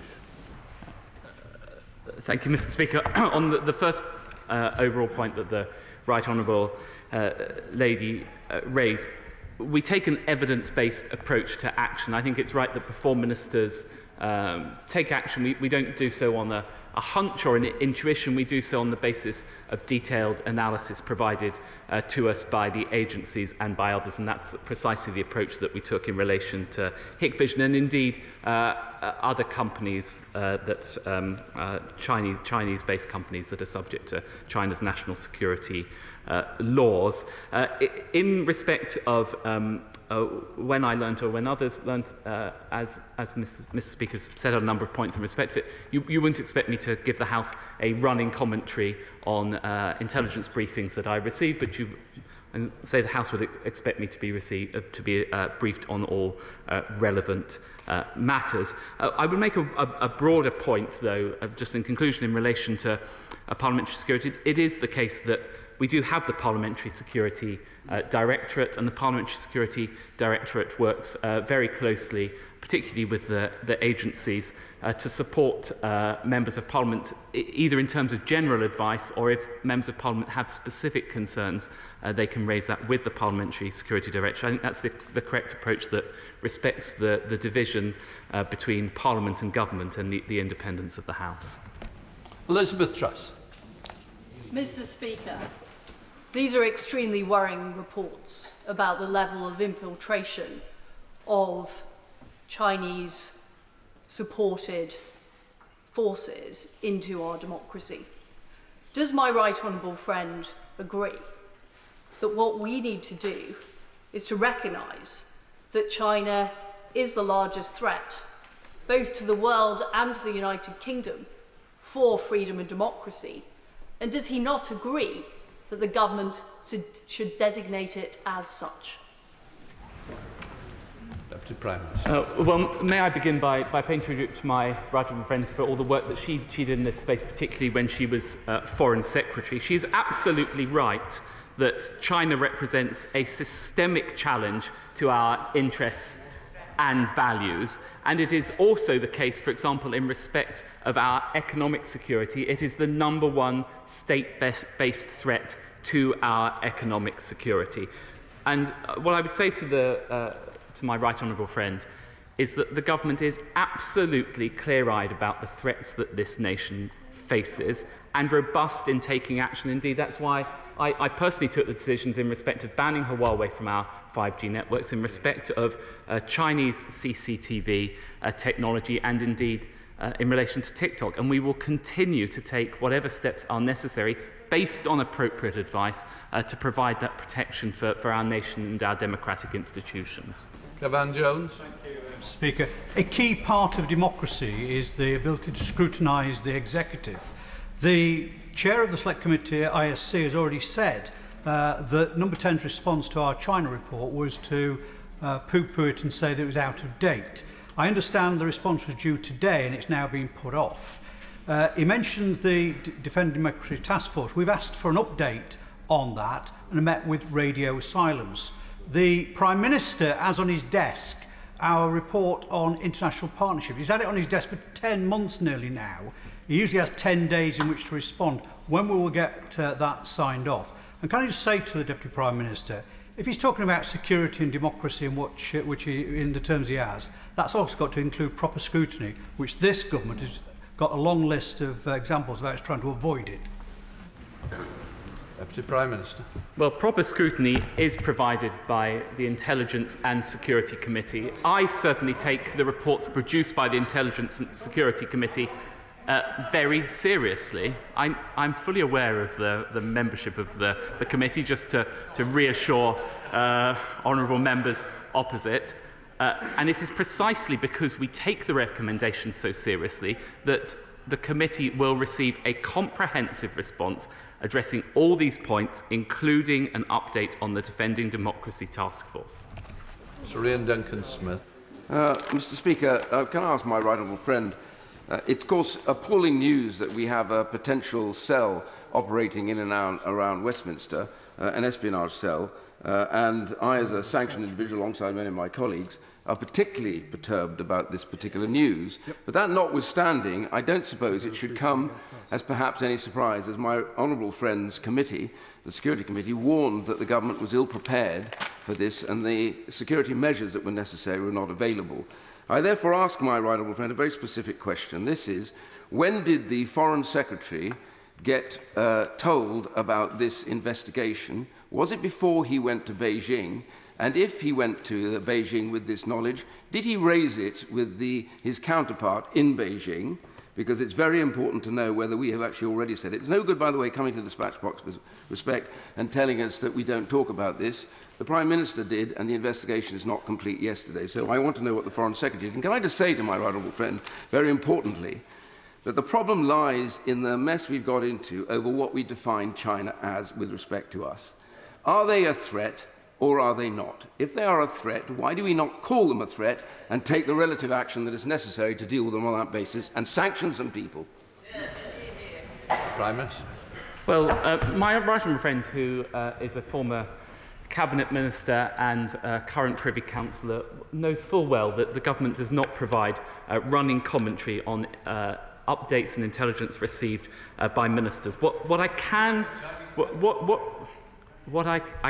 assure my right honourable friend is that, first of all, it is the case that the Foreign Secretary regularly raises electoral interference and interference with our democratic institutions with his Chinese opposite number. It would not be the case, and it has not been the case generally, that specific cases, particularly those that are subject to an ongoing police investigation, would be raised. The point is the wider principle, and we have been robust and clear-eyed in addressing these points and raising them with Chinese opposite numbers. And in terms of the action that we have taken, I mean, I've set out the steps that I took in respect of TikTok and indeed Huawei, where I pay tribute to my right honourable friend's support in that piece of legislation. I think we got it to a very good place, the Telecom Security Act. It's not just the Telecom Security Act, it's the National Security Act, it's National Security Investment Act, it's the deployment of the carrier fleet.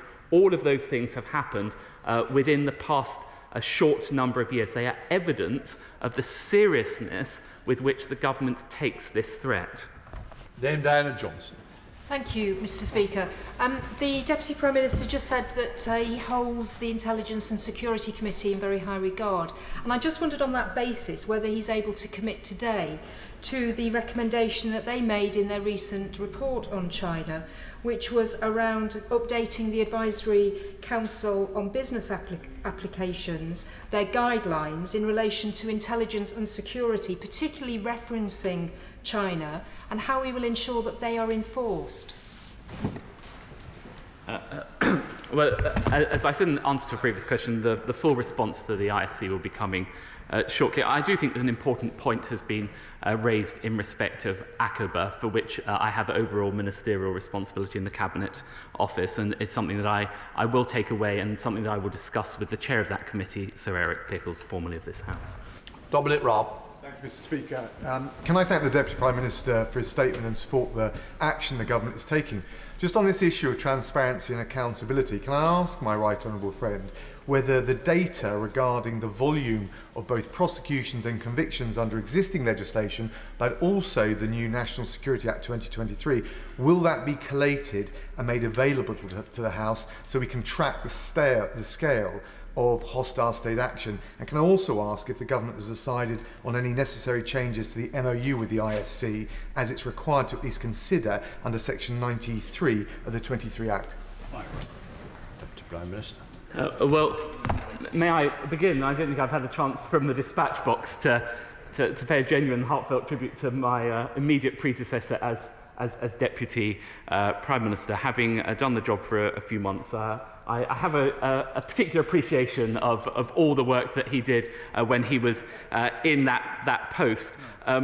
In respect of the volume of prosecutions and convictions, we seek to be as transparent as we can be with the House. I'm sure it's something that we can take away and look at with a desire to do so. I can't give him that firm commitment from the dispatch box, but if it is possible to do so, I would very much seek to do so. And of course, we keep the MOU with the ISC under review. We don't have any current plans to change it, but we keep it under review. Alistair Carmichael. Thank you, Mr. Speaker. Yet again, we are back here as we watch watch the horse disappearing over the horizon, shutting the stable door behind it. Every time we act to take on China, everything the Deputy Prime Minister boasts about is always taken reactively. So just for once, could we get ahead of the curve here and take action in relation to genomics? And as I and others have been urging the government to do for months now, designate it as part of our critical national infrastructure so that we're not back here again in a few months' time having to explain another failure.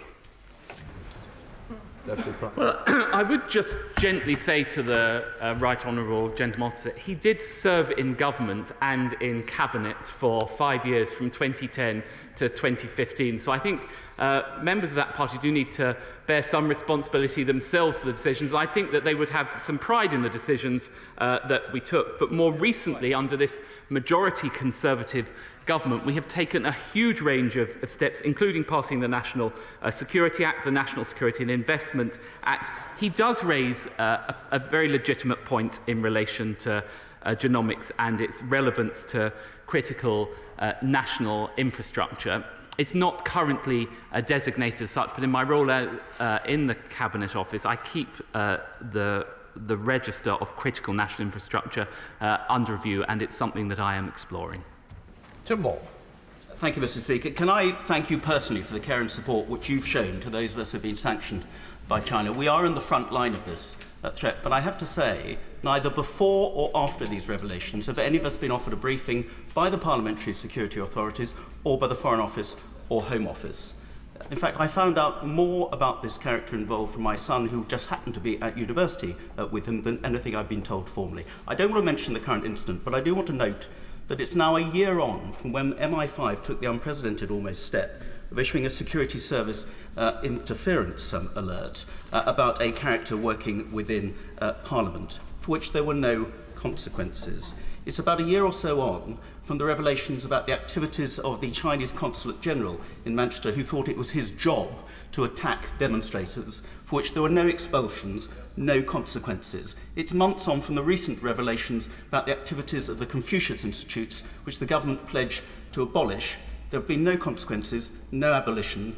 Again, nothing has happened. And just a couple of weeks on from when we were promised by the Foreign Secretary he would take up the case of the sanctioned MPs and of Jimmy Lai with the Chinese Foreign Minister, and yet came away with nothing. There have been no consequences. Is not the problem, Mr. Speaker, that for all the tough talk there are no consequences, and the Chinese know that there will be no consequences. So specifically, can I ask him, will China be in the enhanced tier of the foreign agents registration scheme? Deputy Prime Minister. Well, may I deal with the specific question first and then perhaps reflect on the wider points? We are currently reviewing which countries are within that enhanced tier, but I think there is a strong case for me. Maybe you would not expect me to make that announcement from the dispatch box until we've gone through the proper process in respect of it. What I would say in relation to my honourable friend's wider points about the Parliamentary Security Directorate, we stand ready as the government to provide any further support that MPs feel that they require, and if it is the case that the honourable gentleman feels that he requires further briefing, I'm very happy to help facilitate that with the House as well. Very good. Can I extend my genuine sympathy to the two Conservative colleagues who appear to have been targeted by a suspected Chinese spy who was employed in Parliament and paid for out of public funds. I do know what they're feeling. The House will be aware. I'm not sure that's the case, and I think that's quite a bit of speculation. What I would say is I'd stick to a general question and trying to go into details of what may have happened. Thank you, Mr. Speaker. I did say suspected. The House will be aware that the subject of the security alert last year, Christine Lee, was never arrested, has never been charged with spying or indeed any other offence, and indeed was said by the previous Home Secretary to have done nothing criminal. However, there is a court case pending. I understand that Ms. Lee has taken out a civil suit against the government. Can the Deputy Prime Minister update the House when that case is likely to be heard and what the government hopes to learn from it? Deputy Prime Minister. Well, I'm not quite sure what to say in response to that that question. So what I would just observe is that we have, in light of the Li case and others, that's precisely why we've taken enhanced powers through the new National Security Act. And whilst I have to hold back from commenting on individual cases, I'm confident that we have a much more robust powers under that legislation that will enable us to act. Teresa Phillips. The ISE in its China report highlighted the efforts of the Chinese Communist Party to influence, co-opt or coerce into silence potential critics of its regime in the UK. We did acknowledge that the government is waking up to this threat, is taking it more seriously, but I would highlight to the Minister that we need more urgency, and I particularly highlight, for years the ISE has been saying we need a foreign agents registration scheme. It's now on its way, but does he agree it would have been helpful if it had been in operation on the statute book at the time of the relevant events that we're considering today? Deputy Prime Minister. Well, my right honourable friend raises some very important points. What I would just observe, and I think it goes to a lot of these questions, is that we do have a very different relationship with China to the one that we had just a few years ago. It is important that we are not naive about China, that we are clear-eyed about protecting our national security, that we are clear-eyed about the threats that it represents, and that we are robust in taking action. The Right Honourable Lady rightly highlights the foreign agents registration scheme. The secondary legislation under that will be coming before the House very shortly, which will enable us to take the relevant actions under that legislation. Chris Bryant.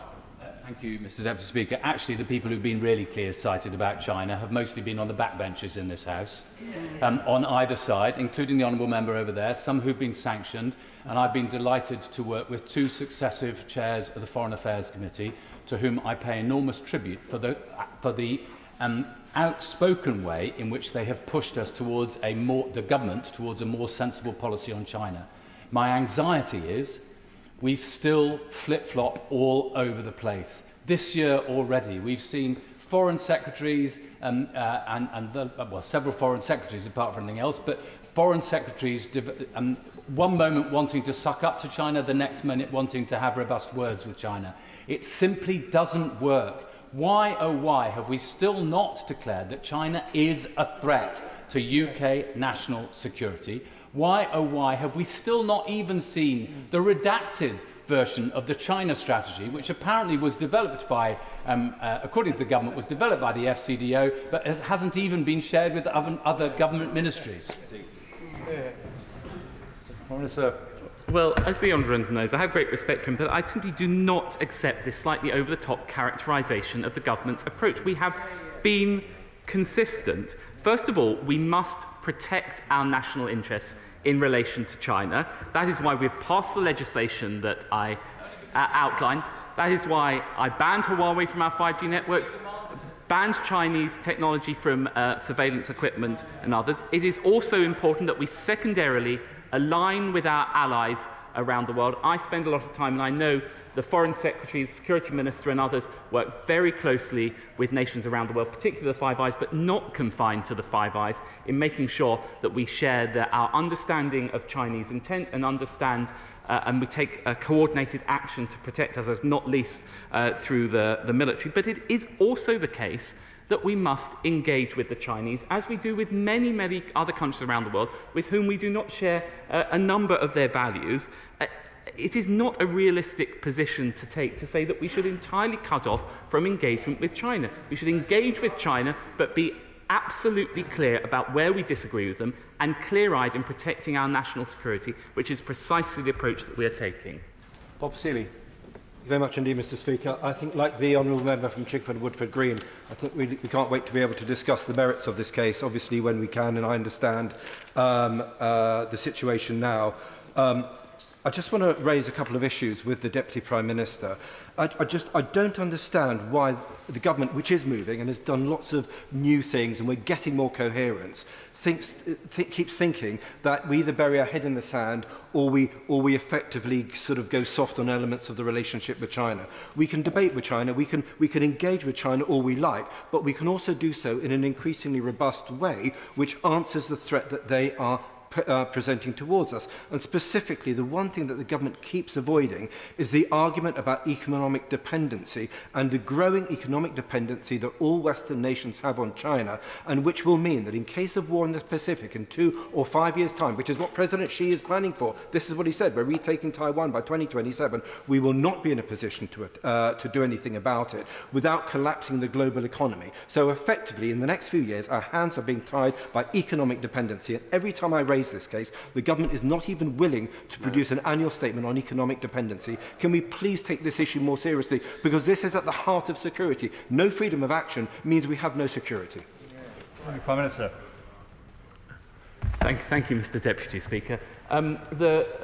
First of all, I have a great deal of respect for the honourable gentleman here, and I have discussed these issues on many occasions. I would actually say I believe we're precisely taking that robust approach. And when it comes to economic dependency, that's precisely why we passed the National Security and Investment Act, which enables me, ultimately, as a minister, to take decisions to intervene where we feel that any state acquiring technology could undermine our resilience, our ability to protect ourselves, or indeed enhance the capability of other states. I've taken the decision to intervene on a number of occasions, and ultimately we have issued orders in respect of Chinese-related companies in over half of the orders that we have issued. In respect of the resilience of supply chains, that's precisely why the Prime Minister established the National Security Resilience Committee, building on work by my right honourable friend, the former Deputy Prime Minister, in relation to the resilience of supply chains. He's totally right to raise that issue. I can assure him that the government takes it very seriously and is acting. Very Chairman. Deputy Speaker, does the Deputy Prime Minister remind the House of just December 2016, when the Prime Minister, the then Prime Minister David Cameron, was in the Plough pub in Cadston with President Xi? We were all urged to be very positive towards China. Indeed, when I expressed worries about the takeover of a global company based in Huddersfield by China, I was told to go away and be quiet. I've also consistently asked for an audit about how much of our British government and interests, British industry and interests, are owned by the Chinese. A simple audit. We've never had a positive or any reaction to that suggestion. When will the government do that? Prime Minister. Well, the Honourable Gentleman is right to highlight the fact that we have a changed approach to China. The fact is that the facts on China have changed. Its conduct in relation to Hong Kong and the national security law that it's passed, the increasing evidence of abuses in Xinjiang province, the increased aggression that we see in relation to the South China Sea. There's no room for any naivety about China. We have to be clear-eyed, and we are being clear-eyed. That is why we've passed a host of legislation, why now, to his points about what's owned by China, we have for the first time taken the power to intervene on transactions, whether it's in relation to China or other companies, in the interests of national security, and I haven't hesitated as a minister to do so. Li Qiang. Thank you, Mr Deputy Speaker. Can I thank the Deputy Prime Minister for his statement to the House? Does he agree with me that this latest episode shows clearly that it is vital that we do all we can to protect our democracy and our democratic institutions? It is right that the government continues with the protect, align and engagement strategy, but at the same time, actions speak louder than words, and that the Chinese Communist state needs to hear very loudly that we will do all we can to protect our democracy. Prime Minister. I completely agree with the Honourable Lady's comments, and that's precisely what the Prime Minister did at the G20 summit with Premier Li this weekend just past, and that's precisely why we have introduced a wide range of legislation to address threats, including in relation to academia in respect of the Higher Education Freedom of Speech Act, amongst many other pieces of legislation. Richard Ford. Thank you, Mr Deputy Speaker. The Integrated Review refresh was announced on the 13th of March this year, and at the time it was welcomed that funding would be doubled for building expertise in government on China. We've since learned that the doubling was from a base the previous year of 170 civil servants learning Mandarin, of whom just 20 were to attend language immersion. Given that the UK hosts over 150,000 Chinese students in the UK who are learning about English language and British culture, is that announcement of perhaps 300 training places for British government officials now sounding a little modest? Prime Minister. Well, first of all, the Integrated Review refresh was very clear about China being the #1 state-based threat to our economic security. He cites the foreign language training. That is just one element of action that we have taken to increase our capacity in relation to China. Clearly, you wouldn't expect me to comment on what the agencies are doing in respect of China, but I can assure him that within the Cabinet Office and within structures in the Cabinet Office, we are constantly increasing the amount of resource we put in, as I know the Foreign Office is as well. Espionage. Thank you, Mr Deputy Speaker. I have some sympathy with my right honourable friend, the Deputy Prime Minister, for wanting to strike the right balance. And I very much welcome the fact that he recognises we've come a very long way from the ill-fated idea of a golden age with China, which was only 8 years ago, because much of what has happened was predictable and predicted, and we continue to predict what's going to happen, as he's heard this afternoon. Why is the government so squeamish about not just talking about threats from China, but by calling China a threat? What is the difference between a challenge and a threat? Deputy Prime Minister.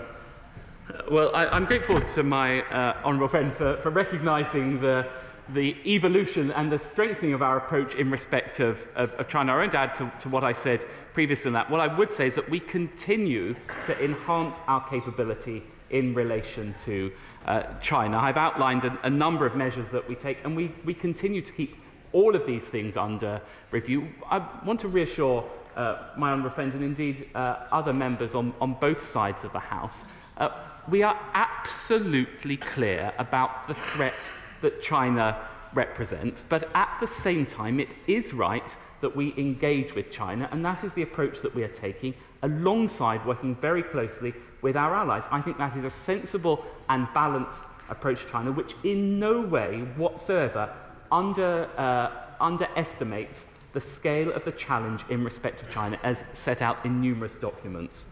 Judith Cummins. Thank you, Mr Deputy Speaker. Deputy Prime Minister, an attack on this place by any hostile government intent on interfering with our democracy and its structures, including its members, is a direct affront to British democracy itself. Given that several members of this place have been sanctioned by China, can he give the House assurances that steps are in place to support and protect members of this place from hostile government, and make clear that there are consequences, as the Honourable Member for East Worthing outlined? Prime Minister. Yes, I'm very happy to give that assurance. Of course, we respect the independence of this House, and we provide support indirectly to the House through the Parliamentary Security Directorate. But I can assure the Honourable Lady that we provide a considerable amount of resource to the House in respect of this threat. Damien Green. Thank you, Mr Deputy Speaker. I sympathise with my right honourable friend that on the Chinese matter, he will be facing countervailing pressures, arguments on the economic side and other arguments on the security side. Today, in his statement, he made great play of the 6 very welcome measures the government has taken to toughen Britain's stance towards the Chinese government. Can he give the House any evidence that the Chinese government has actually altered its behaviour in any way at all in response to this tough response from the British government? Prime Minister. Well, what I would say to the honourable is, first of all, right honourable gentleman, forgive me, it is never the case that the United Kingdom government trades off economic security for national security. National security always comes first in the approach that we take. And actually, we have seen action in response to the measures we've taken. For example, National Security Investment Act, we have blocked Chinese acquisitions of companies in this country. So we are biting directly. Twig. Thank you, Mr Deputy Speaker. Can I ask the Deputy Prime Minister how many requests the government has received from the Security Services chiefs in the past 12 months for additional resources to combat the Chinese security threats, and if all those requests have been met in full?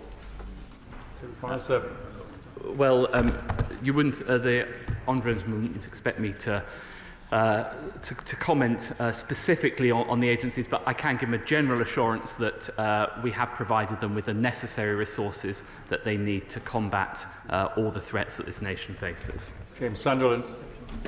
Mr Deputy Speaker, thank you. This unsavoury episode serves as a reminder for all of us in this place of the threats that we face, not just from state interference, but also from a variety of malign actors.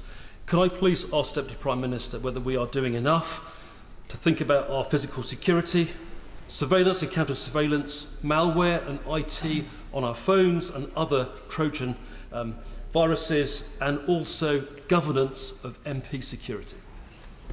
Deputy Prime Minister. Well, my honourable friend is absolutely right to raise all of these points. It is the case not just in respect of China, but also in respect of Russia, particularly in light of the Russia-Ukraine war, and indeed in respect of Iran and other hostile states, that the threat landscape is increasing, and the government has to continually increase its actions.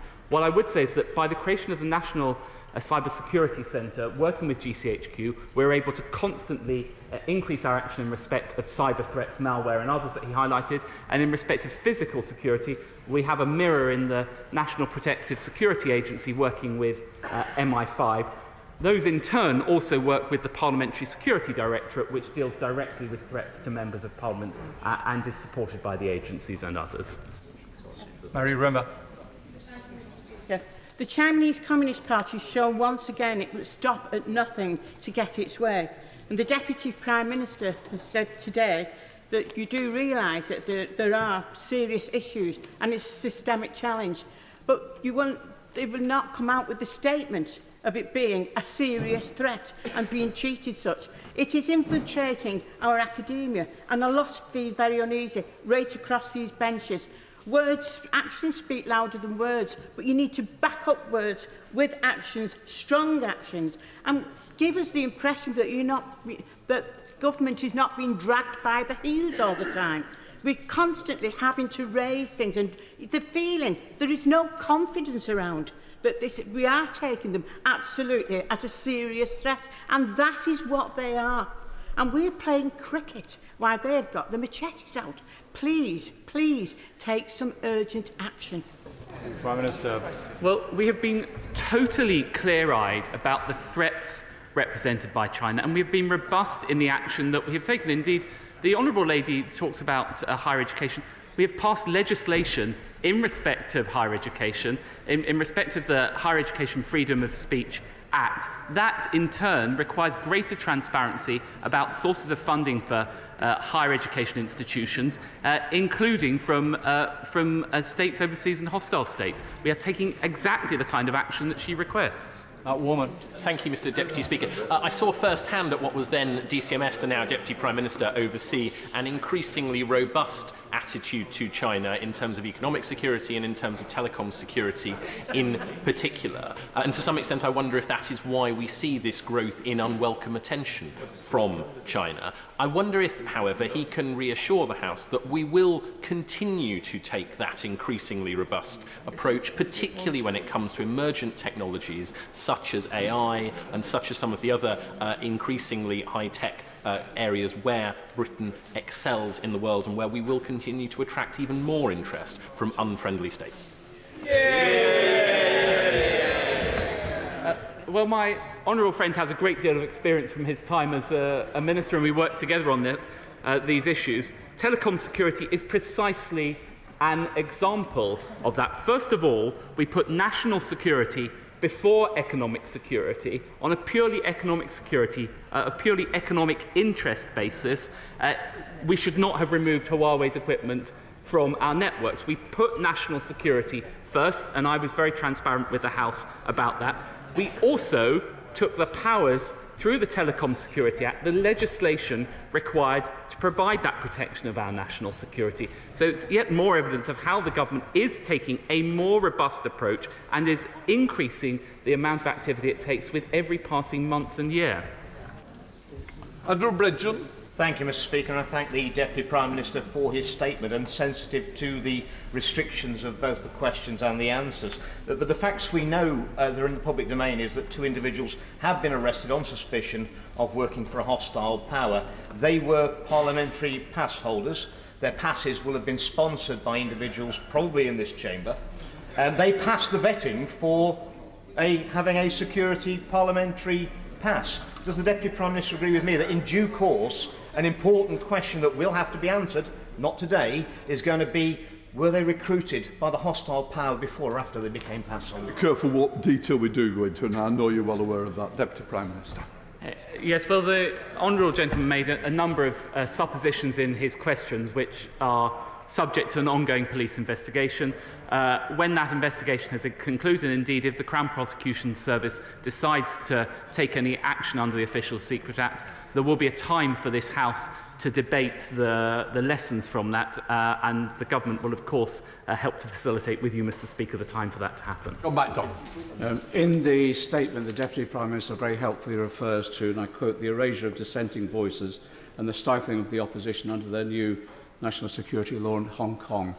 In whatever dialogue that now takes place with the Chinese, can I ask again that the cases of my 2 colleagues, trade union colleagues, Li Qiang and Karen Manyi, who are the leaders of the Hong Kong Confederation of Trade Unions, be raised again? They've been in detention since 2021 and are now facing lengthy prison sentences purely for standing up for democratic rights and trade union rights. Deputy Prime Minister. Well, ministers both raised the general principle of China's national security law and its application to Hong Kong and suppression of liberties in Hong Kong in very robust terms with their Chinese opposite numbers, and will raise individual cases. And I'm happy to pass on to the Foreign Secretary, if he has not done so already, to make sure that individual cases are raised. Christine Jardine. Thank you very much, Mr. Speaker. These allegations are concerning, but sadly they're not the first of the type. We've heard about the sanctions against MPs, the activity at the Manchester consulate. I've been ticked off more than once by the consulate in my own constituency because I said things they didn't like, and I've been filmed by a drone speaking at a Chinese rally in the city. In July, the Intelligence and Security Committee said there was a lack of a clear strategy from the government. Does the Deputy Prime Minister accept that that might be responsible for these repeated attempts, and is it not time that the government had that clear strategy? Yeah. Deputy Prime Minister. First of all, the integrated review refresh was very clear about the approach that we take in respect of China. We're clear that it represents the #1 state-based threat to our economic security. It also represents a range of other threats and a systemic challenge to our interests and our values. Ministers have raised Chinese interference with democratic processes, and any interference with the conduct of members of Parliament is totally unacceptable, and we will not hesitate in raising it. That completes the statement. We now come to the next statement on the G20. I call the Prime Minister, Rishi Sunak. Mr. Speaker, the whole House will join me in sending our sympathies to the people of Morocco following the devastating earthquake. Our thoughts are with those who have lost loved ones, the injured, and those bravely engaged in rescue efforts. We also remember the victims and loved ones of the terrorist attacks that took place in the United States 22 years ago today, including many British citizens. Mr. Speaker, I've just returned from the G20 summit in India. And for the record, let me declare that, as is a matter of public record, I and my family are of Indian origin. My wife and her family are Indian citizens with financial interests in India. At the summit, I had 3 aims. First, to increase diplomatic pressure on Russia and call out their shameful disruption of global food supplies in the Black Sea.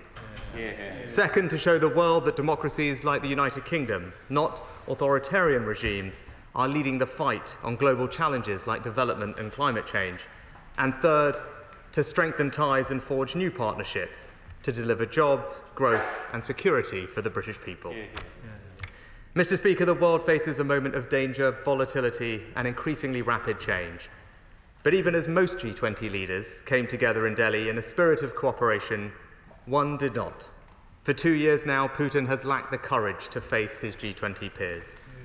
Day after day, his actions cause horrendous suffering in Ukraine, violating the UN Charter, threatening European security, and disrupting global energy supplies. The spillovers have driven up prices here at home, and they are hurting people all around the world. Russia's withdrawal from the Black Sea Grain Initiative exposes their willingness to spread that suffering further. While Putin stalls, making unmeetable demands, he's destroying Ukraine's ports and grain silos.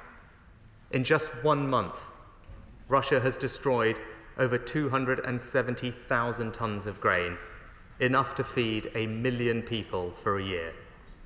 And I can tell the House today that thanks to declassified intelligence, we know the Russian military targeted a civilian cargo ship in the Black Sea with multiple missiles on the 24th of August, demonstrating just how desperate Putin is. At the G20, leaders united in calling out the human suffering caused by Putin's war. Ukraine has the right to export its goods through international waters, and they have the moral right to ship grain that is helping to feed the world. The UK is working with partners to get grain to those who need it most. We'll provide £3 million for the World Food Programme, building on earlier contributions to President Zelensky's Grain from Ukraine initiative. We're using our intelligence, surveillance and reconnaissance capabilities to monitor Russian activity in the Black Sea, so we can call them out if we see they're preparing further attacks on civilian shipping or infrastructure, and attribute attacks if they happen. And later this year, we're hosting a UK Global Food Security Summit to put in place solutions for the long term. Mr. Speaker, I spoke to my friend President Zelensky just before the summit. Backed by our support, Ukraine's counter-offensive is making hard-won progress. We will continue to stand with Ukraine for as long as it takes, until we see a just and durable peace that respects their sovereignty and territorial integrity. That's the only possible outcome to Putin's illegal war, and Ukraine, with our support, will prevail. And on my second aim, Mr. Speaker, we showed at the G20 that it is the UK and our partners, not authoritarian actors, that offer the best solutions to the global challenges we face. We're playing our part to stabilise the global economy, control inflation, and fuel future growth. The latest ONS figures show the UK is leading the way, growing faster out of the pandemic than any other major European economy, demolishing the false narratives that we've heard on the other side of this House. And we're also leading the way on development assistance. Instead of loading countries with debt, we're calling for fundamental reforms of the World Bank. When I met the World Bank president, I underlined the UK's desire to see the bank become more efficient and responsible, sweating its balance sheet to deliver more support where it's needed. We're also leading calls at the G20 to safely harness new technologies to support growth and development, and we're leading action to tackle climate change. Mr. Speaker, while some in Westminster denigrate the UK's record on climate issues, out there in the world, we are rightly seen as a global leader. We've cut emissions faster than any other G7 country, with low-carbon sources now providing over half our electricity. We're providing billions for the global energy transition, including through our pioneering Just Energy Transition partnerships.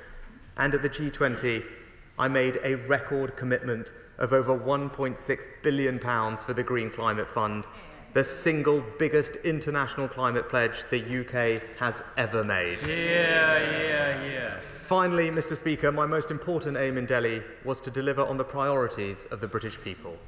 In a changing world, we're using our Brexit freedoms to build new relationships with economies around the world. Since I became Prime Minister, we've joined the CPTPP, the most dynamic trading bloc in the world.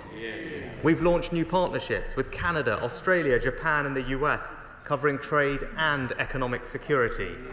We've secured agreements with France, Albania and Turkey and others to stop illegal migration. And at the G20, we went further. We signed a new strategic partnership with Singapore to boost jobs, growth and our security. And I held warm and productive discussions with Prime Minister Modi on strengthening our relationship in defence, technology and a free trade deal between our nations. Mr. Speaker, I also met Premier Li of China. The whole House is rightly appalled about reports of espionage in this building. The sanctity of this place must be protected, and the right of members to speak their minds without fear or sanction must be maintained. We will defend our democracy and our security. So I was emphatic with Premier Li that actions which seek to undermine British democracy are completely unacceptable and will never be tolerated. I also emphasised the UK's unyielding commitment to human rights, and I was clear on the importance of maintaining stability and international law as the basis for stable relations. China is a permanent member of the UN Security Council, the world's second largest economy and the world's largest emitter of carbon dioxide, and has growing influence on others, notably Russia. One of my messages to Premier Li was that China should use their influence to call on Russia to end its aggression against Ukraine. The G20 showed a common purpose on food security, and we need to see this in other areas. Mr. Speaker, this government has acted decisively to improve our security, blocking China's involvement in critical areas like civil nuclear power, semiconductors and 5G. And I pay tribute to the tireless work of our security services.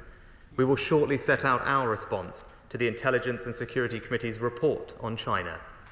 In November last year, the government set up a new Defending Democracy task force. Its mission is to reduce the risk to the UK's democratic processes, institutions and society, and ensure they're secure and resilient to threats of foreign interference. The importance of that work is clear for all to see.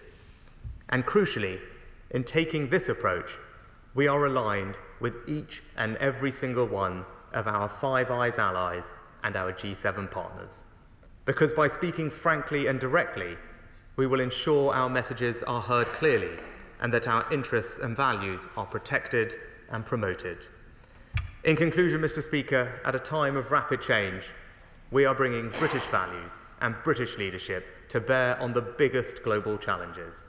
As one of the fastest growing major economies, the second largest contributor to NATO, and a global leader in everything from climate to tech to development, I'm proud of the United Kingdom's leadership. And it is through that leadership, working with our allies and partners, that we will increase our security, grow our economy, and deliver on the priorities of the British people. And I commend this statement to the House. Keir Starmer, Leader of the Opposition. Thank you, Mr. Speaker. And can I thank the Prime Minister for an advance copy of his statement? And can I join him in sending my condolences and those, I'm sure, of the whole House to those affected by the devastating earthquake in Morocco. I know UK search and rescue specialists are working to help Moroccan authorities find survivors. And it is important at this time that all those in Morocco know that we are thinking of them and prepared to give the resources and the support that they need. Mr. Speaker, the G20 summit in India was a real opportunity to see progress on key global issues by condemning Russia's illegal war in Ukraine in no uncertain terms and making solid commitments to boost growth and renewable energy capacity around the world. So I'm afraid the joint declaration from the weekend is disappointing. As Russian drones resumed attacks on Kyiv, it is disheartening to see language weaker than the G20's condemnation of Moscow at last year's summit in Bali. On this issue, the House speaks with one voice. There is no ambiguity. We all agree this is an unjust, illegal war against Ukraine. And I join the Prime Minister in saying that Britain and our NATO allies will remain committed in helping Ukraine defeat Putin. Mr. Speaker, on the matter raised in the preceding statement, the news of the arrest of a researcher here in Parliament on suspicion of spying for China is a serious breach of security conducted by the Beijing security services. Given the arrest happened in March, can I ask the Prime Minister if the Foreign Secretary knew about this incident before he visited China last month? And if he did he raise it on that trip? I listened to the answers given in the preceding session by the Deputy Prime Minister, who said that regularly these issues are raised. But my question is specific, and I would ask the Prime Minister to address it directly.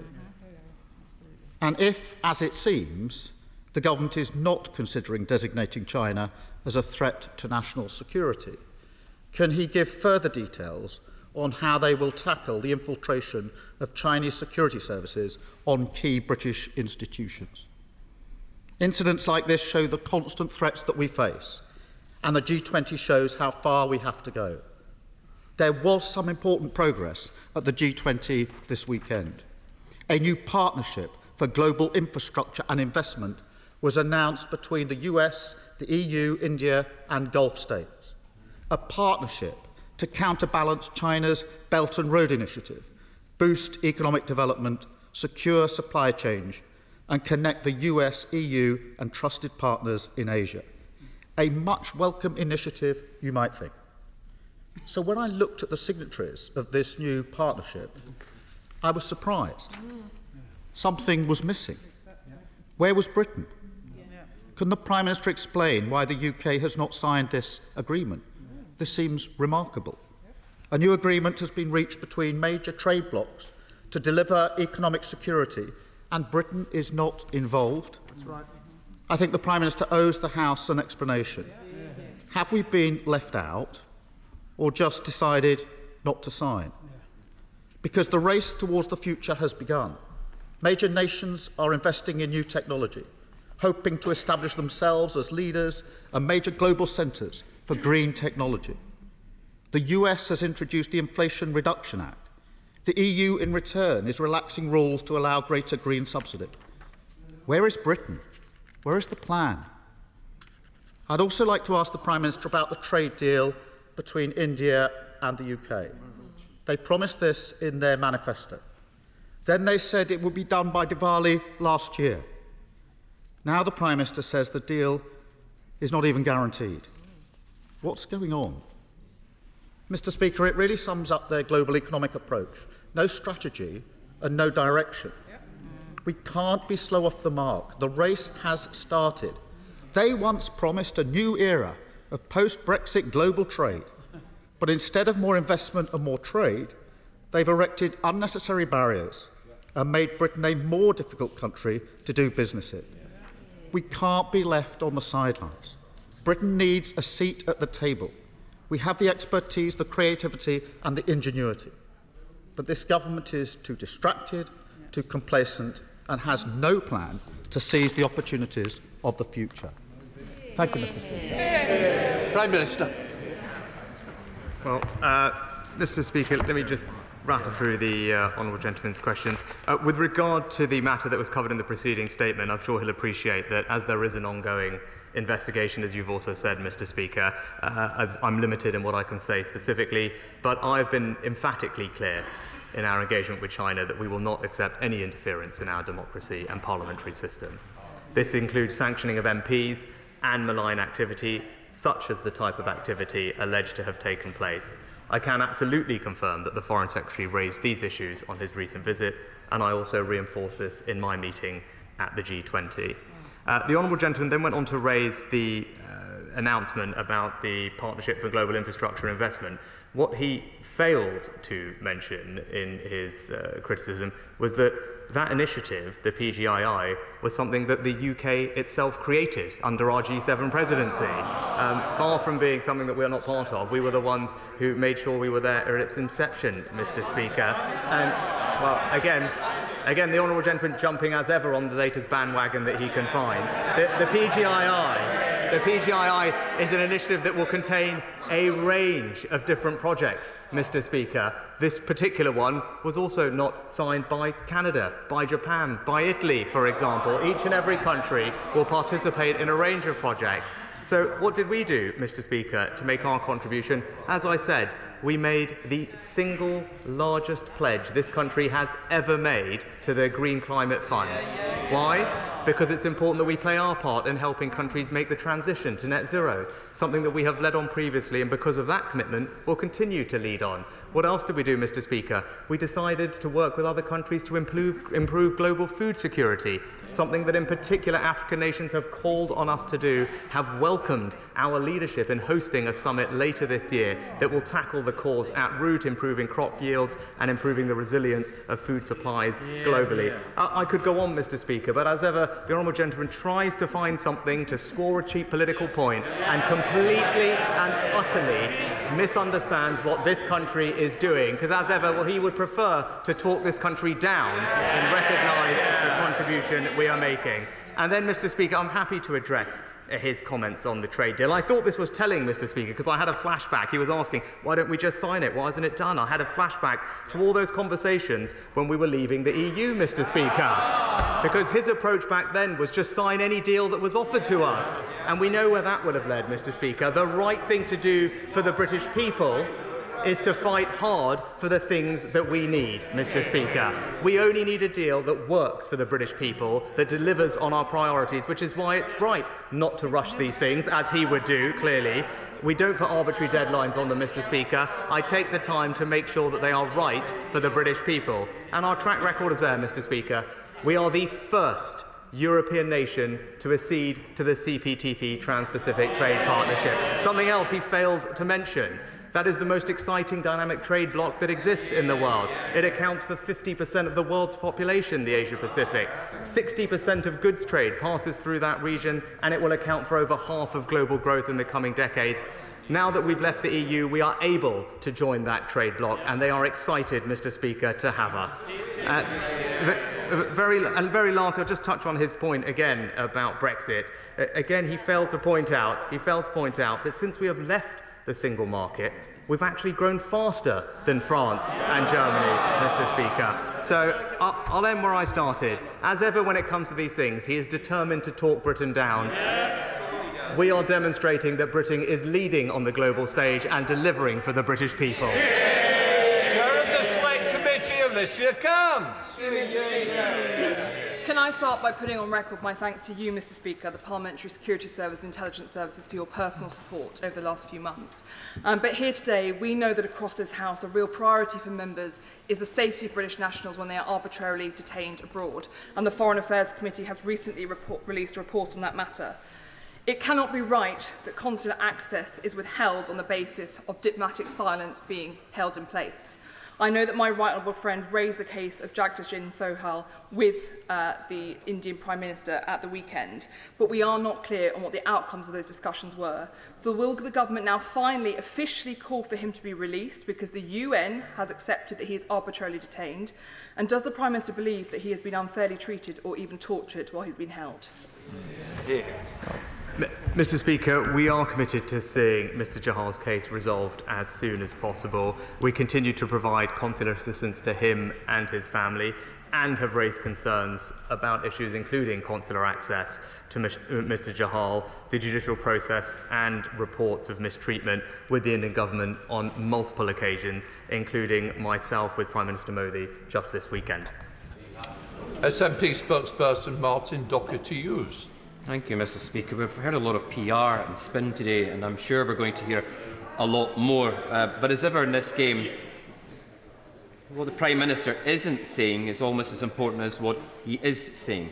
Now, the Leader of the official opposition raised the case of President Biden's announcement.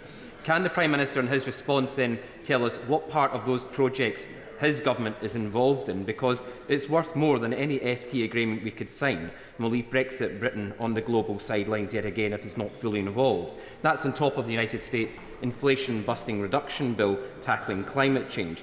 And on to the bilateral meetings, Mr. Speaker, with his counterparts. We heard of very strong concerns raised with the Chinese Premier Li in regards to your statement earlier on, Mr. Speaker. Can the Prime Minister therefore advise the House when was he first notified of this issue? And then there was also the case of my constituent Jagtar Singh Johal, which the Chair of the Foreign Affairs Committee has raised, where he brought up in conversations with Prime Minister Modi's counterpart. Now, given the widespread concerns in this place and outside of the leaking of his government's resolve to Jagtar Singh Johal, particularly in relation to getting a trade deal over the line, would therefore the Prime Minister agree to meet with me and Jagtar Singh Johal's family so he can tell them exactly what he intends to do on their behalf? Well, Mr. Speaker, I'd refer the honourable gentleman to my previous answer on Mr. Jahal, but also most recently the Foreign Office Minister has met with Mr. Jahal's family to discuss this case in detail.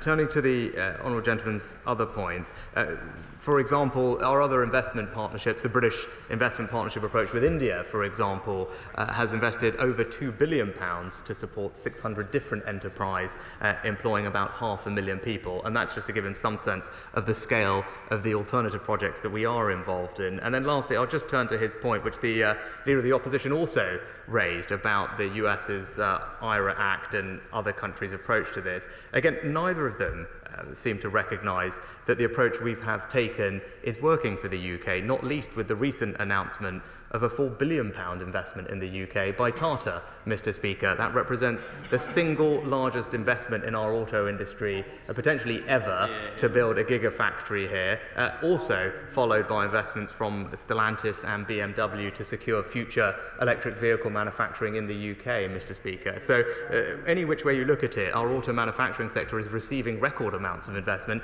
to make the transition to electricity-oriented vehicles, and that's because of the tax, regulatory and incentive regime that we've put in place that is delivering real jobs and real opportunity for the British people. Sir John Redwood. Did the Chinese representatives give any indication of when they might stop their big increases in CO2 and start to reduce them? And does the Prime Minister agree with me that it makes no sense for the UK to rely on Chinese imports of electric vehicles, solar panels and other green products when they are so CO2 intensive in their production and deny us the jobs and added value? My honourable friend makes a good point. He'll see in the G20 declaration a commitment by all members recognising the need to peak emissions in the next couple of years. And to his broader point, that's why the government has consulted on measures to address carbon leakage. It's absolutely right that there's a level playing field, Mr. Speaker, and that if we take action here, that should not come at the cost of British workers if it makes ultimately no difference to global emissions, which is why we've consulted on proposals on carbon leakage, and I'd very much welcome his thoughts on that. Ed David. Thank you, Mr. Speaker. I join the House in sending our condolences to all those affected by the tragic events in Morocco. And can I thank the Prime Minister for his statement? He was rightly strongly critical in his statement of President Putin, but I have to say I do not agree with his assessment of the G20's statement on Ukraine. The joint declaration failed to condemn Russia for the invasion. Our Ukrainian allies labelled it nothing to be proud of, while the Russians called it a step in the right direction. As Ukrainian soldiers continue to give their lives in defence of their country, while Ukrainian refugees continue to take shelter here in the UK and elsewhere, why did the Prime Minister feel he was justified in signing up to such a weak communique?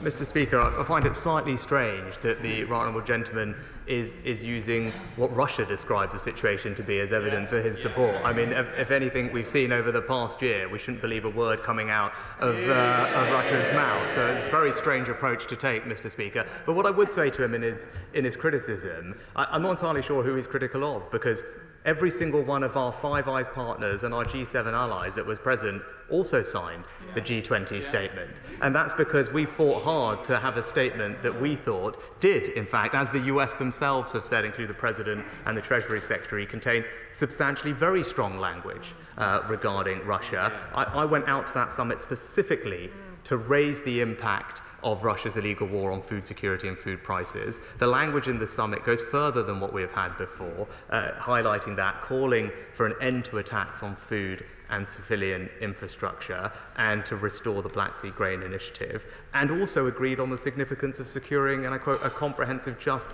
and lasting peace based on the principles of the UN Charter, including territorial integrity. That's why all of our allies, and I could go through the list of them, worked hard for that statement and supported it. And his criticism may well be of me, but he's also criticising every single one of our closest allies. Sir Julian Lewis. Thank you, Mr. Speaker, and may I welcome the robustness of the Prime Minister's stance on Russia, but does he agree with me that there are aspects of other topics like China at the G20 which he might not be able to discuss in full on the floor of the House, but which he could discuss securely with the Intelligence and Security Committee? However, whereas for the first 20 years of the committee's existence it had a meeting with the Prime Minister every single year, there has been no such meeting since December 2014, although his immediate predecessor during her short term in office did volunteer to reinstate such meetings. So may I ask him if he would do the same thing, reinstate the meetings and get back to proper comprehensive scrutiny? Mr. Speaker, I'm very happy to consider my honourable gentleman's request, but in the meantime, what I will say is I very much welcome the committee's report on China and are grateful to all its efforts. The government is in the process of considering its recommendations and conclusions carefully. We'll publish our response in due course and in the usual manner. Sir Christopher Brown. Thank you, Mr. Speaker. Surely one of the things that should keep the Prime Minister awake at night is whenever a British national is Sorry. Unfortunately, I've got a member behind who feel they should be taken first. Can I just say, he's second on the committee. He's one of the longest serving members on the Foreign Affairs Committee. Sir Christopher Brown. As I was saying, seconds out, round two. The one thing that should keep the Prime Minister awake, or any minister awake, is when a British national is arbitrarily detained in a foreign country. And you would hope that ministers, and the Prime Minister himself, would summon up every ounce of energy to try and get people released. I'm sorry, but I think quite a lot of us are very depressed by the Prime Minister's own answer to the question from the Chair of the Foreign Affairs Committee earlier about Jagtar Singh Johal, who has been arbitrarily detained now for 6 years. Everybody knows that he is being tortured and he is being mistreated. I took the Prime Minister to say that he has not called for his release. Is that really the truth? No, Mr. Speaker. As I said to the honourable gentleman, or I said in answer to the previous honourable gentleman, we've consistently raised our concerns about Mr. Jahal's case with the government of India, including allegations of mistreatment and the right to a fair trial. That's why the Foreign Office and ministers are providing direct support to Mr. Jahal's family, and why I raised this specific case with Mr. Modi. Tobias Selwood. Mr. Speaker, could I welcome this statement and also the Prime Minister's leadership on Ukraine? Our national security and our economic security are interdependent, and that's no better illustrated than those grain ships trying to get out of Odessa. He mentioned the Global Food Security Summit. Could he expand on this? And he knows that I've been campaigning for some time for an international maritime protection force to help escort those ships out. That won't just help the Ukrainian economy, it'll also help our own, because the food inflation is affected by that as well. Will he now advance that idea to make sure that happens at the Food Security Summit? Well, can I thank my honourable friend, because he has actually rightly focused on this issue of maritime security in the Black Sea for some time, and he was correct to do so. We are talking and working with partners, allies, and indeed Ukraine to consider all different ways that we could ensure the safe access of grain out of Ukraine, and will continue to do so. In terms of the Global Food Security Summit that we will host in London, it will be focused on 4 themes, Mr. Speaker: creating new approaches to ending the preventable deaths of children, building a climate-resilient food system, anticipating and preventing famine and food security crises, and using science and technology to boost food security and nutrition. We are also working to deliver this food summit in combination with partners including the United States and Somalia. Member. Thank you, Speaker. Can I associate myself with the sympathies extended to the people of Morocco, and can I welcome the language that's in paragraph 50 of the G20 communique about building a bigger World Bank. The truth is, however, that we need to triple the lending of multilateral development banks if we're to mobilise the climate finance that the world now needs. We can't do that by simply building a better World Bank. We need to build a bigger World Bank. Now, in the United States, President Biden is asking Congress to support a capital call and boost the balance sheet of the World Bank. Why is the UK, one of the founders of the World Bank, not leading the same argument? We could even use the money we're getting back from the European Investment Bank, and the Prime Minister, if he so chose, could call it a Brexit dividend. The world needs a bigger World Bank now, and the UK should be leading the case. Well, Mr. Speaker, we are, in fact, leading the case on the World Bank's balance sheet. My right honourable friend, the Development Minister, has had extensive conversations with the President of the World Bank on precisely that matter, and it's something I discussed with colleagues at the G20, and including with the World Bank President himself. But we are also broadly leading the way on how else we can reform the international financial system, including pioneering the use of climate-resilient debt clauses, which has been welcomed by countries around the world, channeling our IMF SDRs back for use for developing countries, and finding ways, as I said, to stretch balance sheets to unlock more funding. The UK is looked to as a leader in all of these areas, and not least we're announcing conditional capital increase for the IRBD, Mr. Speaker. All of these things together position us as a thought leader in changing the international financial system. It was a subject of my interventions at the G20, and the Development Minister, as I said, is taking forward this work at pace with our allies. Sir Battleman.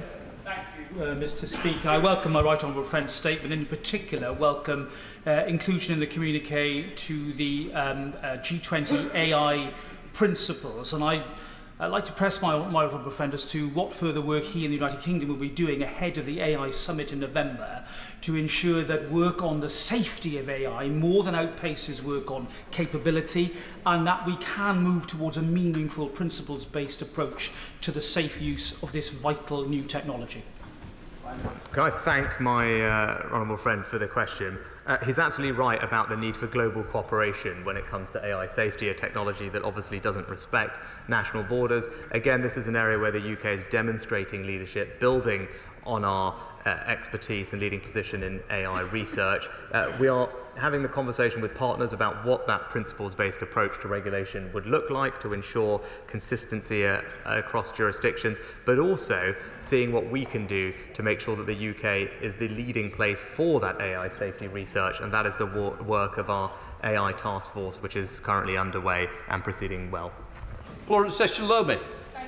Speaker. Mr. Speaker, I welcome African Union as a permanent member of the G20. Africa is one of the fastest growing economies in the world, and it's important that her voice is at the table discussing some of these major global issues, from climate change, security and economic stability. My own country of origin, Nigeria, is one of the largest in Africa, with over 223 million and rising on a daily basis. Can the Prime Minister outline what strategy and steps his government has towards a strategy for the continent?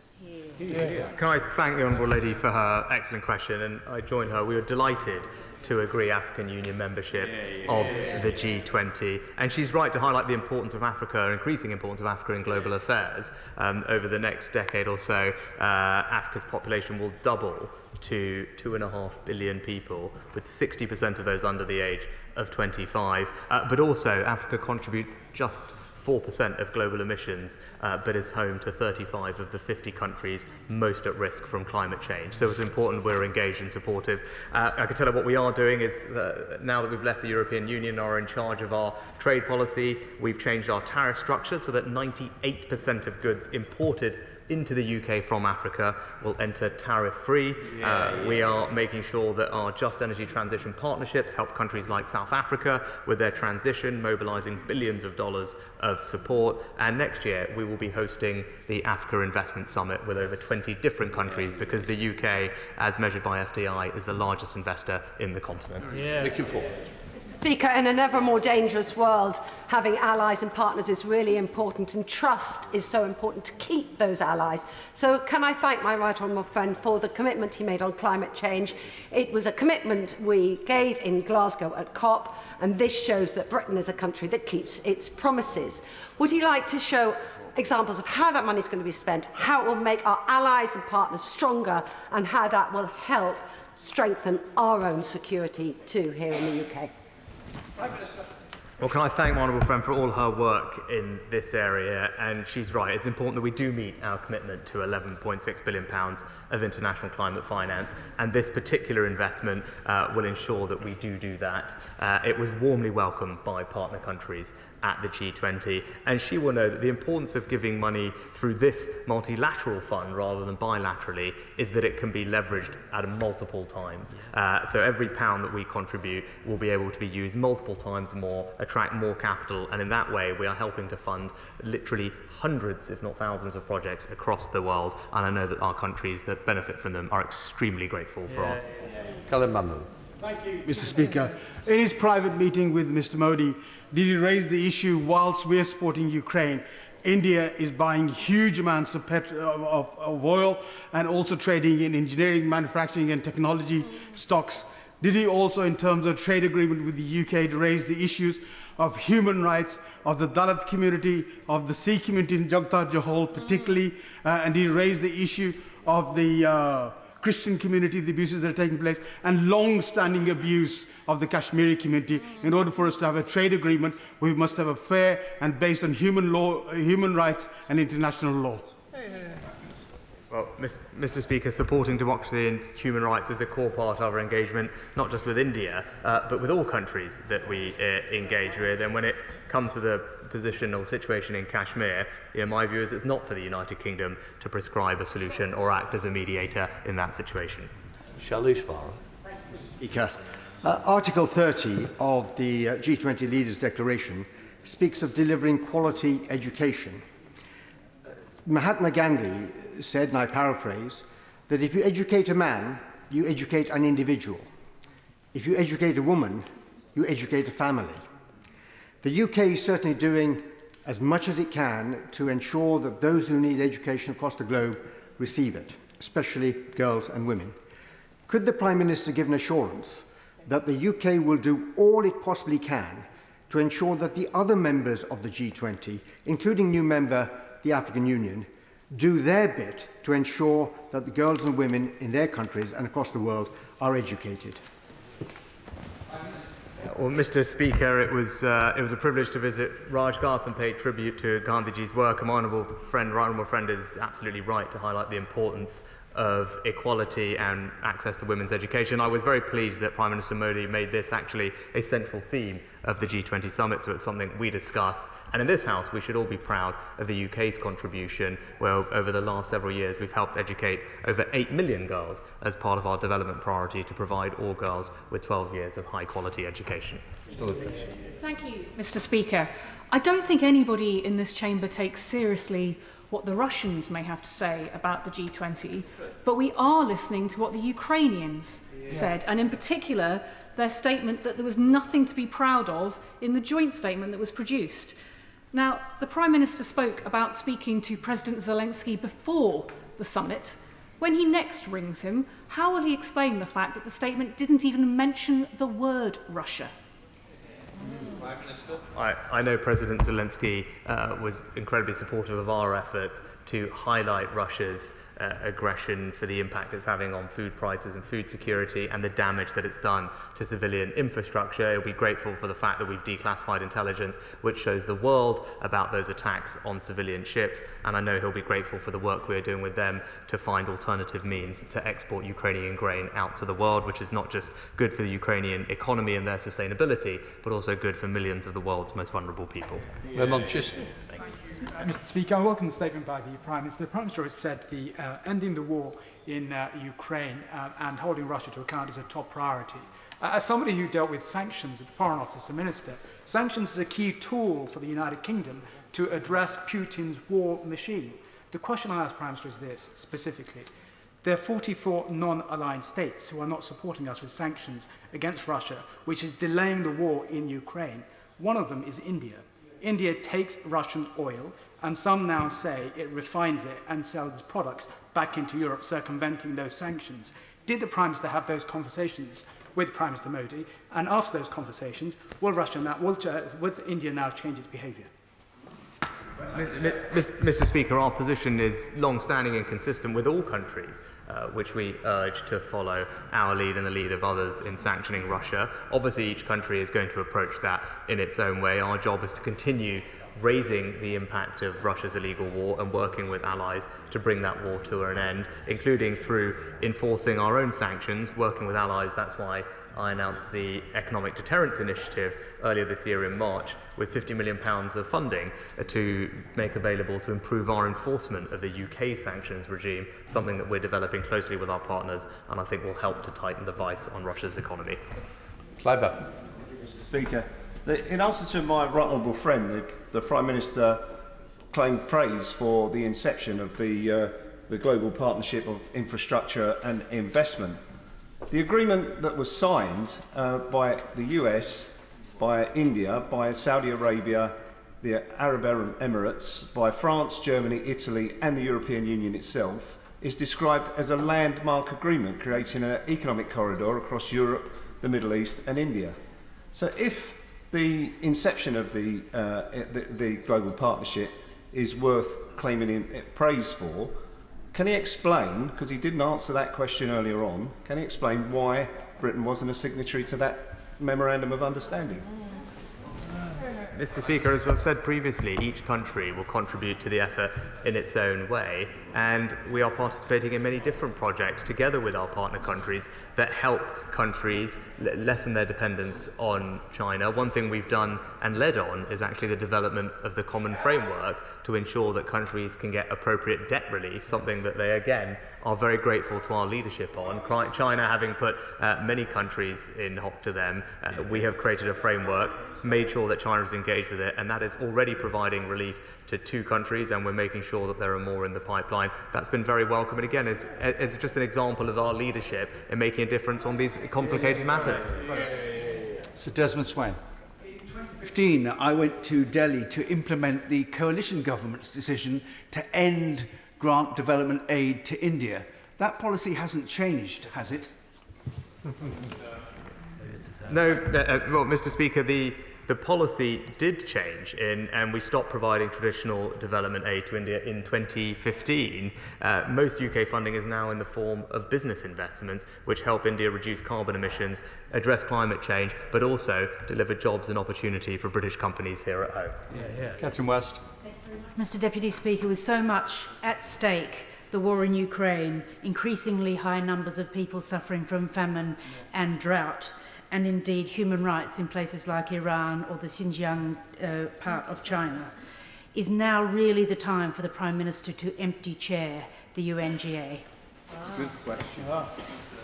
Mr. Speaker, as I've just been over, our leadership on these matters is unquestioned. We are an active and engaged member at the G20. In just a couple of weeks, I'll be at the European Political Community Summit as well. And I'll just gently point out to her about the UN General Assembly. As far as I can tell, looking back at the records, on the vast majority of occasions under the Labour government, it wasn't the Labour Prime Minister that actually attended either. Matt Warman. Mr. Deputy Speaker, the Leaders' Declaration expresses the optimism about AI that I know the Prime Minister and I share. It talks about the importance of international governance and international cooperation. I wonder if he can say how optimistic he is that all the countries at the G20 can sign up to those sorts of principles just as they signed up to the Joint Declaration. Well, Mr. Speaker, there was a good conversation about AI at the G20 summit, and I am optimistic that most countries are approaching this in a similar way, recognising the tremendous opportunities for growth and opportunity and transforming developments when it comes to healthcare and education in particular, but also cognizant of the challenges and risks that AI poses and are keen to work together to find ways to resolve that. Obviously, we're very early days in countries having this conversation and everyone learning themselves about the potential of the technology. But as I said, I think on this topic, the UK can play a leadership role, and that's what we will do. Barry Shearman. Deputy Speaker, can I ask the Prime Minister, many of us were very impressed by the close relationship he obviously has with Prime Minister Modi. But could he tell the House, when he had private time with Prime Minister Modi, did he ask him either of these two questions? First of all, why hasn't he condemned Russia for the invasion of Ukraine? Yeah, that's one question. And the second, did he ask what Modi is doing about the persecution of Muslims and Christians, with their churches and mosques being burnt and people being killed and persecuted? Did he ask him the question about what he's doing to stop all that? Mr. Speaker, the Prime Minister and I discussed a range of issues, and when it comes, as I've said before, on matters of human rights and defending democracy, that's something we talk about with all our international engagement, because those are values that we believe very dearly in. Edward Lee. Of course, migration is best dealt with by international cooperation, but it also depends on decisive action at home. 1,500 Indians are entering this country illegally every week. Last year, 600 came across illegally in boats, and this year, that's 600 just in the first 3 months. The Prime Minister told me personally he was going to lead by example by having illegal migrants based at Catterick in his constituency. The MOD were unable this afternoon to give me any date on when they're going to come. Meanwhile, my council has issued a stop notice against the slash and burn tactics of the Home Office at RAF Scampton. The Prime Minister is the head of the government. Will he now instruct Home Office ministers to work proactively with West Lindsay to ensure we get a compromise, we do our bit, we take illegal migrants in a secure location, and we don't rely on decaying bases? We actually take action that will work in the future. Mr. Speaker, can I thank my honourable friend for his constructive engagement? I know he will continue to represent his community strongly and is engaged with Home Office ministers on the particular issues in his constituency. But more broadly, I can tell him that we continue to strengthen our cooperation with international partners to combat illegal migration, something I discussed with many of my counterparts at the G20, and will continue to do so through further engagement this autumn, and look to find ways to formalise that cooperation and improve returns agreements. As he mentioned, it's important that we have the ability to return illegal migrants who have come here to countries which are clearly safe places for them to be. We've done that with Albania, and we're strengthening those returns agreements with other countries too. Richard Ford. Thank you, Mr. Deputy Speaker. It's disappointing that this G20 statement this year does not name the perpetrator of aggression in Ukraine. What kind of statement is it that G20 leaders feel the need to spin our interpretation of it after the event? Mr. Deputy Speaker, does the Prime Minister agree with Canada's Liberal Prime Minister, Justin Trudeau, who said yesterday that if it were up to him, the language on the war would have been stronger? Mr. Speaker, it goes without saying, because this is not the G7, Mr. Speaker. Indeed, it's not the G1. It's not just for us to take the language that we ourselves would like. Our position on Ukraine is crystal clear for all to see. But the G20 is a collection of a large group of countries which do not all share the same perspective on global affairs or indeed the same values. And to assume that it can reflect the unanimity that we have in the G7 is simply to just misunderstand how foreign affairs actually works. But he asked about what the statement said. Well, yeah, the statement agreed on the significance of securing a comprehensive, just and lasting peace. The statement specifically called for an end to attacks on food and civilian infrastructure, for Russia to rejoin the Black Sea Grain Initiative, and indeed highlighted the suffering that it's causing. It was also a statement that the United States described as containing substantively very strong language on the situation, and that's why to have agreement amongst G20 members, even if not exactly the language we would have chosen, is still a positive outcome from this summit. Thank you, Mr. Deputy Speaker, and I'd like to associate myself with the words that the Prime Minister made about Morocco and the people of Morocco. And I'd like to pay tribute to Truro-based Shelterbox, who have a team, as ever, standing ready for deployment at the point that the Moroccan government need it. But my question to the Prime Minister is as follows. Could he tell the House what conversations he's had with his G20 partners with regards to critical mineral extraction and not only to boost local production from Cornwall, from lithium, obviously, but also to ensure we have supply chains that cut out rogue partners?